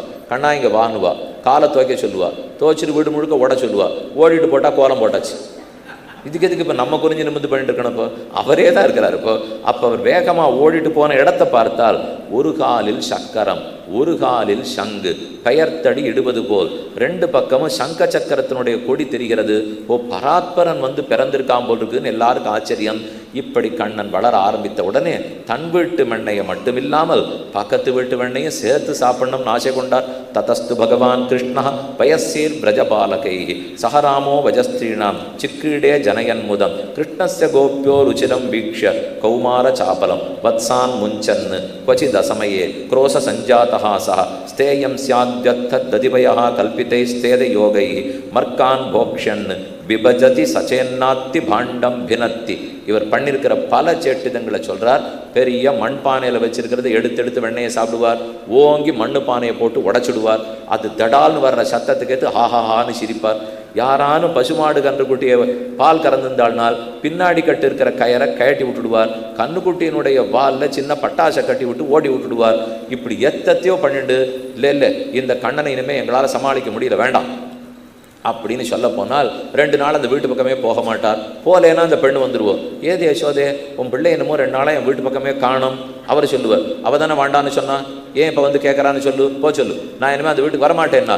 இல்லை கண்ணா, நான் இனிமேல் அப்படிலாம் பண்ண மாட்டேன், நீ அவசியம் அந்த வீட்டுக்கு வா. அப்படி ஒவ்வொரு நாளும் போய் ஒவ்வொரு வீட்டில் திருட்டு. கஸ்தம் பால பலானுஜா கிமிஹதே மன்மந்திராசங்கையா. ஒரு நாள் வீட்டில் திருடணும்னா குறி போட்டு வச்சுருவாராம், இன்னைக்கு இந்த வீடு தான் திருட்டு. உடனே ராத்திரி வேளையில் தான் வருவார். அப்போ தானே ஒருத்தர் கண்டுபிடிக்க முடியாது. அதுவும் தன்னுடைய திருமார்பில் கௌஸ்துபங்கிற நீலநாயகக்கல், ஸ்ரீரங்கத்தில் நம்பெருமாள் 5 நீலக்கல்லோடு ஒன்று சாத்திருக்கார் பாருங்க. அதை போல கௌஸ்துபம், அதுதான் ஜீவாத்மாக்களுக்கே பிரதிநிதி. கௌஸ்துப ஸ்வஸ்தி தீபம்னு சொல்வார்கள். அப்போ அந்த கௌஸ்துப தீபம் பளிச்சுன்னு இருக்குமா. ராத்திரி முதல் ஜாமம் முழுக்க அப்பா அம்மா பக்கத்தில் படுத்துன்னு தூங்கிடுவார். அப்புறம் எழுந்து தீர்த்தமாடி சந்தனம்லாம் பூசின்னு அலங்காரம்லாம் பண்ணிவிட்டு நடு ராத்திரியில் போய் எந்த வீடோ அந்த வீட்டுக்கு போயிட்டு தேடுவார். கண்ணு தெரியாது சொல்லினார், வாயை திறந்தா பல்வரிசை, அதான் வெளிச்சம், பார்த்துக்க வேண்டியதுதான், பிறந்ததுலேருந்து அதான பண்ணிட்டு இருக்கார். அப்படியே இல்லாட்டா கூட மேல் உத்திரியத்தை கழட்டுவார், கௌஸ்துபத்தினுடைய ஒளி தெரியும், அதில் எல்லாத்தையும் திருடுவார். யாரானு வராப்பில் இருந்தால் உத்திரியத்தை மூடிண்டுருவார். மூடின்ட்டா ஒருத்தருக்கு தெரியாது இல்லையோ. ஆனால் கண்ணக்கோல் வைக்கிற மாதிரி ஒரு பெண் இவனை பின்னாடியே தொடர்ந்துன்னு வந்தான். இன்னைக்கு இவனுக்காச்சு நமக்காச்சு கையும் மையுமா பிடிச்சிருவோம். பிடிச்சிட்டா அவன் அந்த பாத்திரத்தில் கை வச்சுருக்கிறச்சே பிடித்துவா. கஸ்துவம்பால நீ யாருன்னு கேட்டான். இவன் சுத்து முத்தும் பார்த்துட்டு பலராமன் தம்பின்னார். இவர் பேரை சொல்லலாம் இல்லையா. அதை விட்டுட்டு பலராமன் அந்த ஊரில் ரொம்ப சாது பிள்ளைன்னு பேர் எடுத்திருக்கார். அவன் தம்பினா பரமசாதுன்னு அர்த்தமா. அவர் சாது, நான் இன்னும் சாது. கஸ்தம்பால பலானுஜா கிமிஹத்தே, எதுக்கு என் வீட்டுக்குள்ளே நுழைஞ்சே? பெண்ணே, இந்த ஊரில் எந்த வீட்டை பார்த்தாலும் பொட்டி பொட்டியாக அடுக்குமாடி வீடு, ஒரே மாதிரி வீடாக இருக்குது. நான் என் வீடு நினச்சி உள்ளே நுழைஞ்சுட்டேன். உன் வீடுன்னு தெரிஞ்சால் வந்திருக்கவே மாட்டேன்னா. சரி, உள்ளே வந்தியே அந்த நவநீத பாத்திரத்தில் வெண்ணெய் பாத்திரத்தில் ஏன் கையை வச்ச? அதுவா, என்னுடைய பல கன்றுக்குட்டிகளுக்குள்ளே ஓர் கன்றுக்குட்டியை 4 நாளாக காணோம், அது எங்கே சுற்றி பார்த்தாலும் கிடைக்கல. இப்போ ஒருவேளை இந்த பானைக்குள்ளே அது ஒளிஞ்சின்னு இருக்கோன்னு பார்க்க வந்தேன்னா. அவளும் முகத்தை நன்னா வச்சுன்னு கேட்டா, இருக்கா பாத்தியான்னா? இல்லை, நீ வந்தா சொல்லிட்டு போலாங்கிறதுக்காக காத்துட்டு இருந்தேன், என் கண்ணுக்குட்டிங்க இல்லைன்னுட்டு அதே வேகத்தில் கையை உதறிண்டார், ஓடியே போயிட்டார். இப்போ திருட்டு ஒரு நாள் அல்ல, பல நாள் திருட்டு. வெண்ண வார்த்தை ஒரு நாள் இப்படி கையை வச்சார். வைகலும் வெண்ணெய் கைகலந்துண்டான், மேருமலை இருந்தால் வெள்ளிமலை இருந்தால் ஒத்த வெண்ணெய் வாழி விருங்கிட்டு கல்வன் உறங்குகின்றான். வெள்ளிமலையை போல வெண்ணையை கடைஞ்சி உரியில் ஏற்றி வச்சிருப்பாரான். மொத்தத்தையும் சாப்பிடுவார். அது ஒரு நாள். இன்னொரு விரலோடு வாய் தோய்ந்த வெண்ணெய், அப்படி விரலில் வைக்கச்சே ஒரு நாள் பிடிச்சிருவாராம். அப்போ பிடித்த நாளும் உண்டு, அடித்த நாளும் உண்டு, ஏதும் உண்டு. இப்படி கண்ணன் பொத்த உரலை கவிழ்த்து அதன் மேலேறி தித்தித்த பாலும் தடாவினில் வெண்ணையும் மெத்த திருவயிறு ஆற உண்டான். ஒன்னே ஒன்று, எப்போ மற்ற பேரை கூட்டு சேர்ந்து திருடி இருந்தாலும் அவளுக்கு போக வேண்டிய பங்கை ஒழுங்காக கொடுத்துருவார். பெரிய பெரிய குற்றச்சாட்டுகள், ஊழல் குற்றச்சாட்டெல்லாம் வெளியில் வருது தெரியுமா? அது ஏன் வருதுன்னா, போக வேண்டியது எங்கேயோ போலேன்னு அர்த்தம். அதனால தான் இவ்வளோ பெருசு வருது. இதை எப்போவோ பெருமாள் தெரிஞ்சு வச்சுருந்தார். தெரிஞ்சு வச்சுன்னு 10 பிள்ளைகளை சேர்த்துருந்தா சரியாக அவளுக்கு கொடுக்க வேண்டிய பங்கை கொடுத்துட்டு, இந்தா என் பங்கு எடுத்துக்கிறேன்னு சாப்பிடு வரோம். ஆழ்வாரத்தை தான் சொல்கிறார், வெண்ணேட்டை மட்டும் உண்மையாக இருப்பார், நம்மாழ்வார்கிட்ட மட்டும் உண்மையாக இருப்பார், மற்ற எல்லாரிடத்துலையும் பொய்யாத்தான் இருப்பார். வைகலும் வெண்ணை கைகலந்துண்டான் பொய்கலவாது என் மெய்கலந்தானே. பொத்த உரலை கவிழ்த்து வீட்டுக்கு வீடு ஒரு நல்ல உரல் வச்சிருப்பா நெல்லு குத்த, ஒரு ஓட்ட உரல் வச்சிருப்பா கண்ணம் கவுத்து ஏற. அவருக்கு ஒரு உரல் வேணுமோ இல்லையோ? நல்ல உரலாக இருந்ததுன்னா நெல் குத்திடுவா, பொத்த உரலாக இருந்ததுன்னா கண்ணனுக்குன்னு ஒரு மூலையில் வச்சுருப்பாராம். அவர் அதை மெதுவாக உருட்டின்னு வந்து அதை கவுத்து போட்டு தான் ஏறி மேலே போய் பார்த்தால் ஏறார் இடை நோவை எத்தனையோர் பொதுமாய் சீரார் தயிர் கடைந்து வெண்ண திரண்டதனை நாரார் உரியேத்தி நன்கமைய வைத்து ஓராதவன் போல் உறங்கி அறிவுத்து தாரார் தடந்தோள்கள் உள்ளளவும் கை நீட்டி ஆறாத வெண்ண விழுங்கி அருகிருந்த மோரார் குடமுருட்டி முன்கிடந்த தானத்தே ஓராதவன் போல் கிடந்தானை கண்டவளும் வாரா தான் வைத்தது காணாள் வயிறிடித்திங் ஆறார் புகுதுவார் ஐயர் இவரல்லால் நீராமதி செய்தீரொன்னோர் நெடுங்கையித்தால் தீரா வெகுளிகளாய் சிக்கனவார் தடிப்ப ஆறாவயிற்றினோடு ஆத்தாதான்னு திருமங்கியாழ்வார் சிறிய திருமடல்ல அத்தியுதமாக பாடியிருக்கார். நாரார் உரியேத்தி நன்கமைய வைத்ததனை. அவ்வளவு பெரிய உரி கட்டி வச்சிருக்கா. உரியில முதல்ல அவன் 4 கயிறு தான் போட்டிருந்தான். அப்புறம் இவர் கயத்துக்கு நடுவில் கையை விட்டு எடுத்து விடுறார். அதனால கை போகக்கூடாதுங்கிறதுக்காக 8 கயிறு போட்டாலும். கை ரொம்ப பருமனும் இல்லையோ, அதனால் இனிமேல் கை உள்ளே போகாது. அதுலேயும் எப்படியோ கட்டப்பட்டு கையை உள்ளே விட்டு எடுத்துருவார். நடுவில் கயர் இருக்குது, 2 பக்கம் கையை விட்டார். இப்படி வெண்ணெய் எடுத்தாச்சு. இப்போ கையை எப்படி வெளியில் எடுப்பீள்? தூணை சுற்றி கையை வச்சு புடியோதரம் வாங்கி விட்டா எப்படி எடுப்பீள்? கோவிலில் உட்காண்டிருக்கோம், நடுவில் தூண் இருக்குது, ஒரே கூட்டம். பிரசாத விநியோகத்துக்கு வந்தால் நான் தூணை சுற்றி கையை வச்சுட்டு பங்குல வாங்கிட்டா கையை எடுக்க வர வேண்டாமா? அதை போல கண்ணன் நடுவில் சிக்கினுட்டார். இப்போ அதுவும் சாப்பிட தெரியல.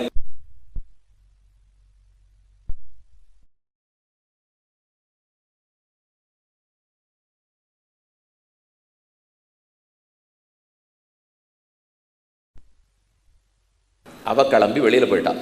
போன உடனே பெருமாள் மெதுவாக எழுந்து சோம்பெல்லாம் முறிச்சு போகிறான். ஒன்றும் வெறுமை தான் படுத்துட்டு இருக்கா, இப்போ தூங்கலாம் இல்லை. அவள் போட்டோம் பார்த்துப்போம் ஒரு கை அப்படிங்கிறதுக்காக படுத்திருந்தார். ஓராதவன் போல் உறங்கி அறிவுத்து மெதுவாக மேலே ஏறி தித்தித்த பாலும் தடாவின் மண்ணை கீழே இறக்கி விட்டார். இறக்கிவிட்டு அதை மெதுவாக எட்டி பார்க்குறார். எவ்வளோ வச்சுட்டு போயிருக்கா பார்ப்போம். நான் முழுக்கத்தான் இருக்குது. தாரார் தடந்தோள்கள் உள்ளளவும் கை நீட்டி ஆழமாக இருக்கிற வரைக்கும் கையை விட்டு மேலே இருக்கிற தோள் பட்டை போய் அந்த விளிம்பில் பட்டு இங்கெல்லாம் வெண்ண தெரியுமா அவருக்கு? அது பெரிய பானை, கிட்டத்தட்ட இவர் வசரத்துக்கு பானை இருக்குது. இவர் குனிஞ்சு அந்த பானையிலேருந்து எடுக்க போகிறார். அப்போ விளிம்பில் இருக்கிற வெண்ணெய் தயிரெலாம் அதில் படுமோ இல்லையோ? யார் பார்த்தாலும் தோளில் வெண்ணெய் இருக்குன்னு கண்டுபிடிச்சிருவாளாம். இவர் வேணும்னு குட்டு வெளிப்படும்படி யாராலும் திருடிட்டு வருவாளோ சாமி? அது இல்லாமலான்னு திருட தெரியணுமோ இல்லையோ? ஆனால் இவருக்கு ஆசை, நான் திருடணும், உடனே பிடிபடணும். பிடிபடாட்டா இவருக்கு பிடிக்காது. திருடி அடிபடணும் தானே வைகுந்தத்திலேருந்து இறங்கி வந்திருக்கேன். இதில் பிடிபடாத போவேனா? சூட்டு நன்மாலகள் தூயனவேந்தி விண்ணோர்கள் நன்னீராட்டி அந்தூபந்தரா நிற்கவே ஆங்கோர் மாயினால் ஈட்டிய வெண்ண தொடு உண்ணப்போன் திமிலேற்று வன்கூன் கோட்டடையாடின கூத்து அடல் ஆயிரதம் கொம்பினுக்கேன்னு ஆழ்வாருடைய திருவிருத்தத்தில் ரொம்ப ஆச்சரியமான பாசம். அப்போ அதை எடுத்து கீழே வச்சிருந்தார். எடுத்து வெண்ணையெல்லாம் சாப்பிட்டா எடுத்துப்போ பக்கத்தில் ஒரு மோர்க்குடம் இருந்தது. அதை கண்டாலே அவருக்கு பிடிக்காது. அதை உரையாசிரியர் எழுதியிருக்கார். தயிரையும் வெண்ணையையும் கண்டால் இளம் பெண்களை கண்டா போலே, மோரை கண்டால் விருத்த ஸ்திரீகளையும் ஆண்களையும் கண்டா போலே. அது ரெண்டும் அவர் பிடிக்கவே பிடிக்காது. ஆண்களை பார்த்தாலும் பிடிக்காது, வயசான பெண்களை பார்த்தாலும் பிடிக்காதான். அது மோரை பார்த்தா மாதிரி. அதனால் பார்த்தோடனே அருகிருந்த மோரார் குடமுருட்டி ஓங்கி காதால் ஒரு உதச்சார். மோர் குடம் உருண்டு போச்சு, மோர் நனைஞ்சி வருது. பாயில் படுக்க வச்சுட்டு போயிருந்தாலும் இல்லையோ, அரவம் கேட்டது வராப்பிலே கிடுகிடுன்னு வந்தார். அதே இடத்துல கால், அதே இடத்துல கை, அதே இடத்துல தலை. திரும்ப அப்படியே ஒருவேளை இந்த குழந்தை திருடி தின்னாலும் பாயோட எழுந்து போய்த்தான் திருடி இருக்கணும். அந்த அளவுக்கு வச்ச இடத்துல திரும்பி வந்து படுத்துனுட்டார். அவள் வந்த உடனே உரியத்தான் பார்க்கலாம். வச்சுட்டு போயிருந்தேனே, இருக்கா இல்லையா, வஸ்து எங்கே போச்சு தெரியல என்றவர் பார்த்து ஆறா வைத்தது காணாள் வயிறடித்து அப்படி இப்படி தட்டிப்பலாம். இங்கு ஆறார் புகுதுவார், இந்த பிள்ளையை தவிர யாருமே இந்த இடத்துல இல்லையே, உரியில் வெண்ணையை வச்சிருந்தேனே காணம் என்னால். ஒரே கோபத்தோட இருந்திருந்து நான் தான் திருடினேன்னு சொல்கிறையான்னு கேட்குறான். இவர் யாரான்னு கேட்டாளா? இவர் படுத்துட்டு இருக்கிறச்சு யாரோ இங்கே உரியில் வெண்ணையை வச்சிருந்தமே காணமேனால், அப்போ நான் தான் சொன்னானா குட்டு வெளிப்பட்டு இல்லையா? இவர் தான் சொல்லிக்கிறார்னு அர்த்தம். ஆட்சி ஆகி அன்னையால் வெண்ண வார்த்தையுள் சீர்த்தமுண்டழுகுப்பன் தன்னை குருகூச்சடகோபன்னு போசம். அப்படி கண்ணன் இன்று வைத்த வெண்ணெய் நாளை இல்லை, அன்றன்று வெண்ணெய் பாக்கியே கிடையாது. இவர்கள்லாம் அன்னன்னைக்கு 30 கடைந்தீண்டிய வெண்ணெய் ஒவ்வொரு நாளும் 3 தடவை கடைவாளாம். அடுத்த நாள் இவ வெண்ணையே பார்த்தது கிடையாது. அதை போல் கண்ணன் சாப்பிட்டு கொண்டிருந்தாள். ஒரு நாள் நன்னா பிடிச்சுட்டா. பிடிச்சவன் நைய புடைக்கணும், எல்லாரும் பார்க்க உரலோட கட்டி வைக்கணும்னு அவளுக்கு ஆசை. ஆழ்வார் ஒரு பாசுரத்தில் சாதிக்கிறார். தவழ்ந்தெழுந்து தளர்ந்ததோர் நடையால் மண்ணில் செம்பொடி ஆடி வந்து எந்தன் மார்பில் மண்ணிடப் பெற்றிலேன் அந்தோ வண்ணச் செஞ்சிறு கைவிரல் அனைத்தும் வாரிவாய்க்கொண்டு அடிசிலின் மித்தல் உண்ண பெத்திலேன் ஓ குடவினையே என்னையன் செய்ய பெற்றதன் மோயேன்னு குலசேகர ஆழ்வார் பாசத். ஆங்காங்கு போய் நன்னா விளையாடுவர், தவழுவரா, திரும்ப வந்து யசோதையை கட்டிப்பார். இப்படியே அவரை சரிப்படுத்திகிட்டே வந்திருக்கார். ஒரு நாள் சரியாக சிக்கினுட்டார். உரலை கொண்டு நிறுத்தினா, கண்ணனை பக்கத்தில் நிறுத்தினா, பெரிய கயத்தெடுத்து தாம்பு கயத்தெடுத்து 2 பேரையும் சேர்த்து கட்டினா. கட்டி இவன் இடுப்பில் சுருக்கு போடுற சமயத்து கண்ணன் பார்த்தார். நாம யார் இவள் கட்டுப்படுறது? இப்போ வளருவோம் பிரம்மம்னு ஞாபகம் வந்துருத்து திடீர்னு. இத்தனை நாழி கண்ணனா ஒழுங்காக விளையாடிருந்தாரோ இல்லையோ, நாம தான் பரபிரம்மம்னு வளர்ந்தார். துவயங்குல ஊனம பூத்தேன 2 அங்குலம் கயிறு குறைச்சலா இருந்தது. இன்னொரு கயத்தை கொண்டு வந்து முடிச்சு போட்டா, திரும்ப கட்டினா, மறுபடியும் வளர்ந்தார். 2 அங்குலம் குறைச்சலா இருந்தது. 3வது கயத்தை கொண்டா முடிச்சு போட்டா, கட்டினா, மறுபடியும் வளர்ந்தார். 2 அங்குலம் குறைச்சலா இருந்தது. பார்த்தவர் எதுக்கு இவளோட சண்டை போட்டுருக்கோம்? ஏன்னா ராவணனா கும்பகர்ணனா நம்ம எதிர்க்கிறதுக்கு நம்ம யசோதே நம்ம தாயார் சட்டுன்னு தன் திருமேனியை சுருக்கி கொள்ள ஒரு சுத்துக்கு வராத கயிறு 3 சுத்து சுத்தினாப்போ அவளுக்கு ஒன்றுமே புரியல. இத்தனை சுத்தவே வரலையே, இந்த பிள்ளை ரொம்ப பெருமனா இருந்தார், இப்போ என்னமோ ரொம்ப இழைச்சி போயிட்டார் போல் இருக்கு.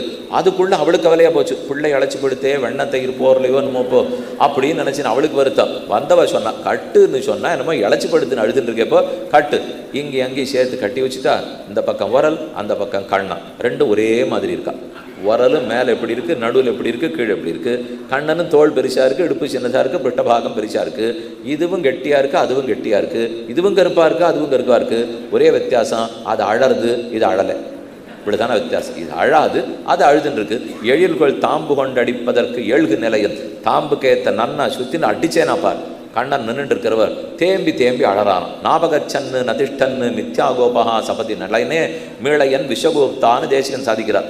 கையில் இருக்கிற வெண்ணையோட ஒரு காலை தூக்கினானா, ஓடுவோன்னுட்டு காலில் போடுவேன், அழ பார்த்தான் வாயில் போடுவேன். இப்போ அம்மா சொல்லுவோட இல்லையோ, போட்டேன்னா பாருங்க நடுவில் இல்லையோ, அதை போல் போடுவேன்னா இவர் திக்கி திணறி அழவும் முடியாமல், நிற்கவும் முடியாமல், ஓடவும் முடியாமல், அந்த வெண்ணைக்காடும் பிள்ளையா ஒரு திருக்கோலம் இருந்தது இல்லையோ, அப்படி தவிச்சுட்டு இருக்கிற கண்ணனுடைய அந்த அனுகிரகம், அந்த திருக்கண்கள் நம்மளை ரட்சிக்கட்டும்னு கோபால விஷயத்திலே தேசிகன் சாதிக்கிறார். அப்போ ஈஷத் பிரச்சலித பதகா, ஒரு திருவடி அப்படி தூக்கி விட்டார். அதான் வெண்ணைக்காடும் பிள்ளைன்னு திருக்கோலம். அந்த திருவடியை தூக்கிட்டு இருக்கார், இன்னொரு திருவடியை கீழே வச்சுட்டு இருக்கார். இப்படியும் ஓடலை அப்படியும் ஓடலை. எழில்கொள் தாம்பு கொண்டடிப்பதற்கு எழுகு நிலையும் அழுகையும் அஞ்சு நோக்கும் அந்நோக்கும் தொல்லையின்ப திருதி கண்டாள். அழுது மலங்க மலங்க விழிச்சுட்டு கையை கூப்பினாராம் யசோதையை பார்த்து. ஒருவேளை மன்னிப்பு கேட்குறதோ? அதெல்லாம் ராமன் சுவாமி, கண்ணனுக்கு அதெல்லாம் என்னதுன்னே தெரியாது. இப்போ இவர் ஏதானு தப்புன்னு தெரிஞ்சு மன்னிப்பெல்லாம் கேட்டுடுவீன்னு நினைக்கிறீள். அவ்வளவு சூடு சொரணெல்லாம் இவளுக்கு கிடையவே கிடையாது. அதை பற்றி கவலையே பட மாட்டான். அப்போ எதுக்கு கை கூப்பிட்றாருனா, தாயே நீ எவ்வளோ பெரிய உபகாரம் பண்ணியிருக்க தெரியுமோ, எனக்கு பண்ணியிருக்கிற உதவியை பார். நான் இந்த ஒவ்வொரு பெண்ணையும் அந்தந்த வீட்டில் போய் அனுகிரகிச்சிருக்கணும்னா 5 வருஷம் ஆயிருக்கும். அத்தனை பேர் இருக்கா. என்னை கட்டேன்னு சொன்ன உடனே இந்த ஊரில் இருக்கிற எல்லா கோபிகளும் ஒரே இடத்துல வந்திருக்கா பாரு. ஒரு இடத்துல என்னை எல்லாரையும் பார்க்க வச்சியோ இல்லையோ, நன்றி வணக்கம் விட்டாரு. அதற்காகத்தான் இப்போ. அதனால அழுகையும் அஞ்சு நோக்கும் அந்நோக்கும் தொல்லை இன்ப திருதி கண்டாள். கட்டியா நன்னா கட்டுறதுக்கு தாம்பை எடுத்து அடிக்க போறச்சா ஓன்னு அழுதாராம். அவ சொல்ல அடிக்கவே இல்லை, அதுக்குள்ள ஏன் அழற? அடிச்சா தானே அழணும்னா, அடிச்சப்புறம் அழுது என்ன லாபம்? முன்னாடி அழுதி வச்சா நிறுத்தியான்னு பார்ப்போம். இப்போ என்ன அத்ததாம பரிணாம ஜுஷா பபந்த பிரேம்நாத தாம. அவள் கட்டியது தாமத்தாலே அல்ல, பிரேமத்தாலே கட்டி வைத்தாள். பிருந்தாவனம் மமதியஞ்ச சநாதயந்தி. அப்படி கண்ணன் கட்டுண்டு நின்று அழுக மலங்க மலங்க ஜலம் கொட்டுறது தரியார்ந்த கருங்களிலே போல நின்று தடங்கண்கள் பனிமல்கும் தன்மையான். ஒரு யானை கண்லேருந்து ஜலம் விட்டு அழுதா எப்படி இருக்கும்? அதை போல வேடப்போதகம்னு குட்டி யானை ஆட்ட நின்று கண்லேருந்து ஜலமாக வருது. அவள் அடுத்த வேலை பார்க்க போயிட்டா. அப்போ தான் நந்தகோபாலன் ஒன்றும் தெரியாத வரார். பொதுவாக நாடகங்கள்லாம் காட்டுவா பாருங்க. ஒரு 2 வருஷமாக வம்பு தும்பா வெடிக்கும் குடும்பத்தில். ஆனால் அந்த வீட்டு புருஷனுக்கு ஒன்றுமே தெரிஞ்சிருக்காது. அவர் பாட்டுக்கு எப்போவோ ஒரு 2 மாதம் நாடகம் ஆனப்புறம் வந்து என்ன நடந்ததுன்னு வரும். அதை போல் நந்தகோபாலன் மெதுவாக வந்தார். நடந்தப்புறம் கண்ணன் அடர்ந்து பார்த்தார். என்ன முட்டாளாத இந்த யசோதை, எதுக்கு கண்ணா உன்னை கட்டி வச்சிருக்காருனா? அது தெரியாமல் தான் நானும் அழுதுன்ருக்கேன். இது தெரிஞ்சிருந்தா நானே கூடாதுன்னு சொல்லியிருக்க மாட்டேன்னா. ஏன் கட்டினாள்னு அவளுக்கும் தெரியல, எனக்கும் தெரியலன்னா ஒன்றும் கவலைப்பட வேண்டாம். வாசல்லே பலவிக்கிரேணி வந்திருக்கா, நாகப்பழக்காரி கூடையோடு வந்திருக்கா. ஒன்று செய், நான் ஒன்று அவுத்து விட்டுடுறேன். நேராக உள்ளே போ, 8 கட்டு வீடு, அங்கே நிறையா நெல் வச்சுருக்கேன், குதிரிலே எடுத்துக்கோ. உள்ளே போய் நாகப்பழக்காரிகிட்ட கொடு, வாசலில் பழம் கொடுப்போம், வாங்கி சாப்பிடு, உனக்கு ரொம்ப பிடிக்கும் இல்லையா? கண்ணன் ஓட்டமாக ஓடினார். கை முழுக்க நெல்லை எடுத்துட்டார். திரும்பி வர்றதுக்குள்ளே பாதி நெல் கீழே விழுந்துருச்சு. கை கொடுத்து கொடுத்தே பழகிற கையோ இல்லையோ, எதுவும் தன் கையில் நிற்காது, தனக்குன்னு எதையும் வச்சுட்டு பழக்கம் கிடையாது. அதனால வாசல்ல போனார், கூடக்காரிகிட்ட கொண்டு போய் நெல்லை போட்டார். எனக்கு கொடு, நாகப்பழம் கொடுன்னு கேட்டார். அவள் உடனே எனக்கு கொடுக்க வேண்டியதை கொடு, நான் நாகப்பழம் தரேன்னா. என்ன வேணும்னு கேட்க, மோட்சம் கொடு, முக்தி பரமோதத்தை கொடுத்தியானா நாகப்பழம் கொடுக்குறேன்னா. அவர் ரொம்ப ஆச்சரியம், நான் மோட்சம் கொடுக்குவேன்னு உனக்கு எப்படி தெரிஞ்சது? இதோ கையை நீட்டினியே, இந்த கையில் சங்கரப்பொறி, இந்த கையில் சங்குப்பொரியை பார்த்துட்டேனே, அது பார்த்ததுன்னா நீ தான் திருமால்னு தெரிஞ்சு போச்சு. மோட்சம் கொடுன்னு பிரார்த்திக்க, நல்ல வேலை, இது வரைக்கும் இவ்வளவு விலை கொடுத்து நாகப்பழம் நான் ஒத்துட்டி வாங்கினதில்லை. ஏதோ 4 ரூபா 5 ரூபா 10 ரூபா கொடுத்து வாங்கியிருக்கேன், வைகம் கொடுத்து நாகப்பழமா வாங்கிக்கோ. அந்த ஒன்றும் தெரியாத ஒரு நாகப்பழக்காரிக்கு அங்கேயே முக்தி பெற்றாள்னு சரித்தம். பிரம்மாவுக்கு கூட பெருமானுடைய பெருமை புரியாமல் போகலாம், நாகப்பழக்காரிக்கு கூட அவனுடைய பெருமை புரியலாம். இப்படி ஒவ்வொரு சேட்டிதமாக பண்ணினான். கோக்களை எல்லாம் வளர்த்து கொண்டு போனார், அத்தனையும் காத்து கொடுத்தார். வேணுகோபாலனாக தன்னுடைய திருவாயிலே புல்லாங்குழலை வைத்து ஊதினார், கோவர்தனோத்தரணம் பண்ணினார். இப்படியெல்லாம் நடந்த அனைத்து அசுரர்களையும் முடிக்க கம்சன் இனி அனுப்ப ஆளில்லைன்னு தெரிந்து கொண்டு கண்ணனை அழைக்க, ஒருத்தி மகனாய் பிறந்து ஓரிரவில் ஒருத்தி மகனாய் ஒளித்து வளர, தான் தீங்கு நிறைந்த கருத்தை பிழைப்பித்து கஞ்சன் வயிற்றில் நெருப்பென்னு நெடுமாலே கம்சனையும் முடித்தார். முட்டிக சாணூரர்கள் குவலையாபிடங்கிற யானை முடித்தார். விற்பெரு விழவும் கஞ்சனும் மல்லும் வேளமும் பாகமும் வீழச் செத்தவன் தன்னை புறமெறி செய்த சிமருரு துயர்களை தேவை பத்தலர்விய கோல் கையில் கொண்டு பார்த்தன் தன் தேர்முன் நின்னானை சித்தவுகணியால் முடிதுறந்தானை திருவல்லிக்கேணி கண்டேனே என்றும் வார்கடாவருவி ஆனமாமலையின் மறுப்பனை குவிடரு துருட்டி ஊர்கொள் திண்பாகன் உயிர் செகுத்து அரங்கில் மல்லரை கொன்று போர்கடா அரசர் புறக்கடா மாடமீமிசை கஞ்சனை குஞ்சிபிடி திழுத்த அந்த பெருமான் சீர்கொள் சித்தாயன் திருச்செங்குன்னூரில் திருச்சித்தார் எங்கள் செல்சார்வே என்று நம்மாழ்வாருடைய பாசம். கம்சனும் முடிந்து போனான். அப்புறம்தான் கண்ணனுக்கு தோணித்து, நம்ம இன்னும் படிப்புக்கு பாடசாலைக்கே போலையே, 10 வருஷம் ஆயிடுத்து, ஏதோ அப்படி இப்படி ஓட்டிட்டோம். உஜ்ஜயினிக்கு போனார். சாந்தீபனிடத்தில் ஆயக்கரகள் 64ஐயும் 64 நாட்களில் பயின்றார். அதன் பின் தன் நாட்டில் இருந்தார். அப்போதுதான் ராஜா பீஷ்மகன், அவனுக்கு நாகப்பூர்கிற இடம், அந்த இடத்துல பெண்ணு ருக்மிணி தேவி அவதரித்தாள். அவர்கள் வளர்ந்து வந்தார்கள். அதற்குள்ள கண்ணனே பார்த்தார். கம்சனுடைய மாமனார் ஜராசந்தன், அவர் அடிக்கடி படையெடுத்து வர ஆரம்பிச்சுட்டார். அதனால் நாம் இங்கே இருக்க வேண்டான்னுட்டு துவாரகையில் போய் கடலனிடத்தில் பிரார்த்தித்து இடத்தை கையகப்படுத்தி 120 மைலுக்கு ரொம்ப ஆச்சரியமாக நடத்தை ஸ்தாபித்தார். 52 கோடி யாதவர்களை கொண்டு போய் புகுத்தினார். துவாரகாதீசனாக இருந்து நாட்டை ஆண்டு வந்தார். அதே சமயம் பீஷ்மகனுடைய மகள் ருக்மிணி தேவி, அவளுக்கு கண்ணன் பேரில் ஆசை வர அவள் தூதனுப்ப 7 ஸ்லோகங்கள்ங்கிற காதல் கடிதத்தை பெற்றார். வேகமாக வாயு வேகமாக குதிரைகளை பூட்டி கொண்டு வந்து கண்ணாளம் கோடித்து கன்னிதன்னை கைப்பிடிப்பான். திண்ணார்ந்திருந்த சிசுபாலன் தேசடிந்து அண்ணாந்திருக்கவே ஆங்கவளை கைப்பிடித்த வெண்ணாளன் வேணுமூர் பேரும் அரங்கமே அத்தனை பேரும் எதிர்க்க ருக்மிணி தேவியை திருக்கல்யாணம் பண்ணிக்கொண்டார். என்றும் ருக்மிணி சமேத வேணுகோபாலனான கண்ணன் ராஜகோபால சுவாமியாய் பல்லிடங்களிலும் சேவை சாதிக்கிறார். மன்னார்குடி ராஜகோபாலனாகவே ருக்மிணி சத்யபாமையோடு இப்போதும் சேவை சாதிக்கிறார். அந்த ருக்மிணி கல்யாணம் பண்ணிட்டு இருக்கிற பெருமாள் இன்னைக்கு முழுக்க ருக்மிணி தேவியோட ஆனந்தமாக நம்மளை அனுகிரகிச்சுருக்கட்டும். மேற்கொண்டு சரித்திரம் என்னங்கிறதை நாளை மாலை போட்டியில் விண்ணப்பிக்கிறேன்.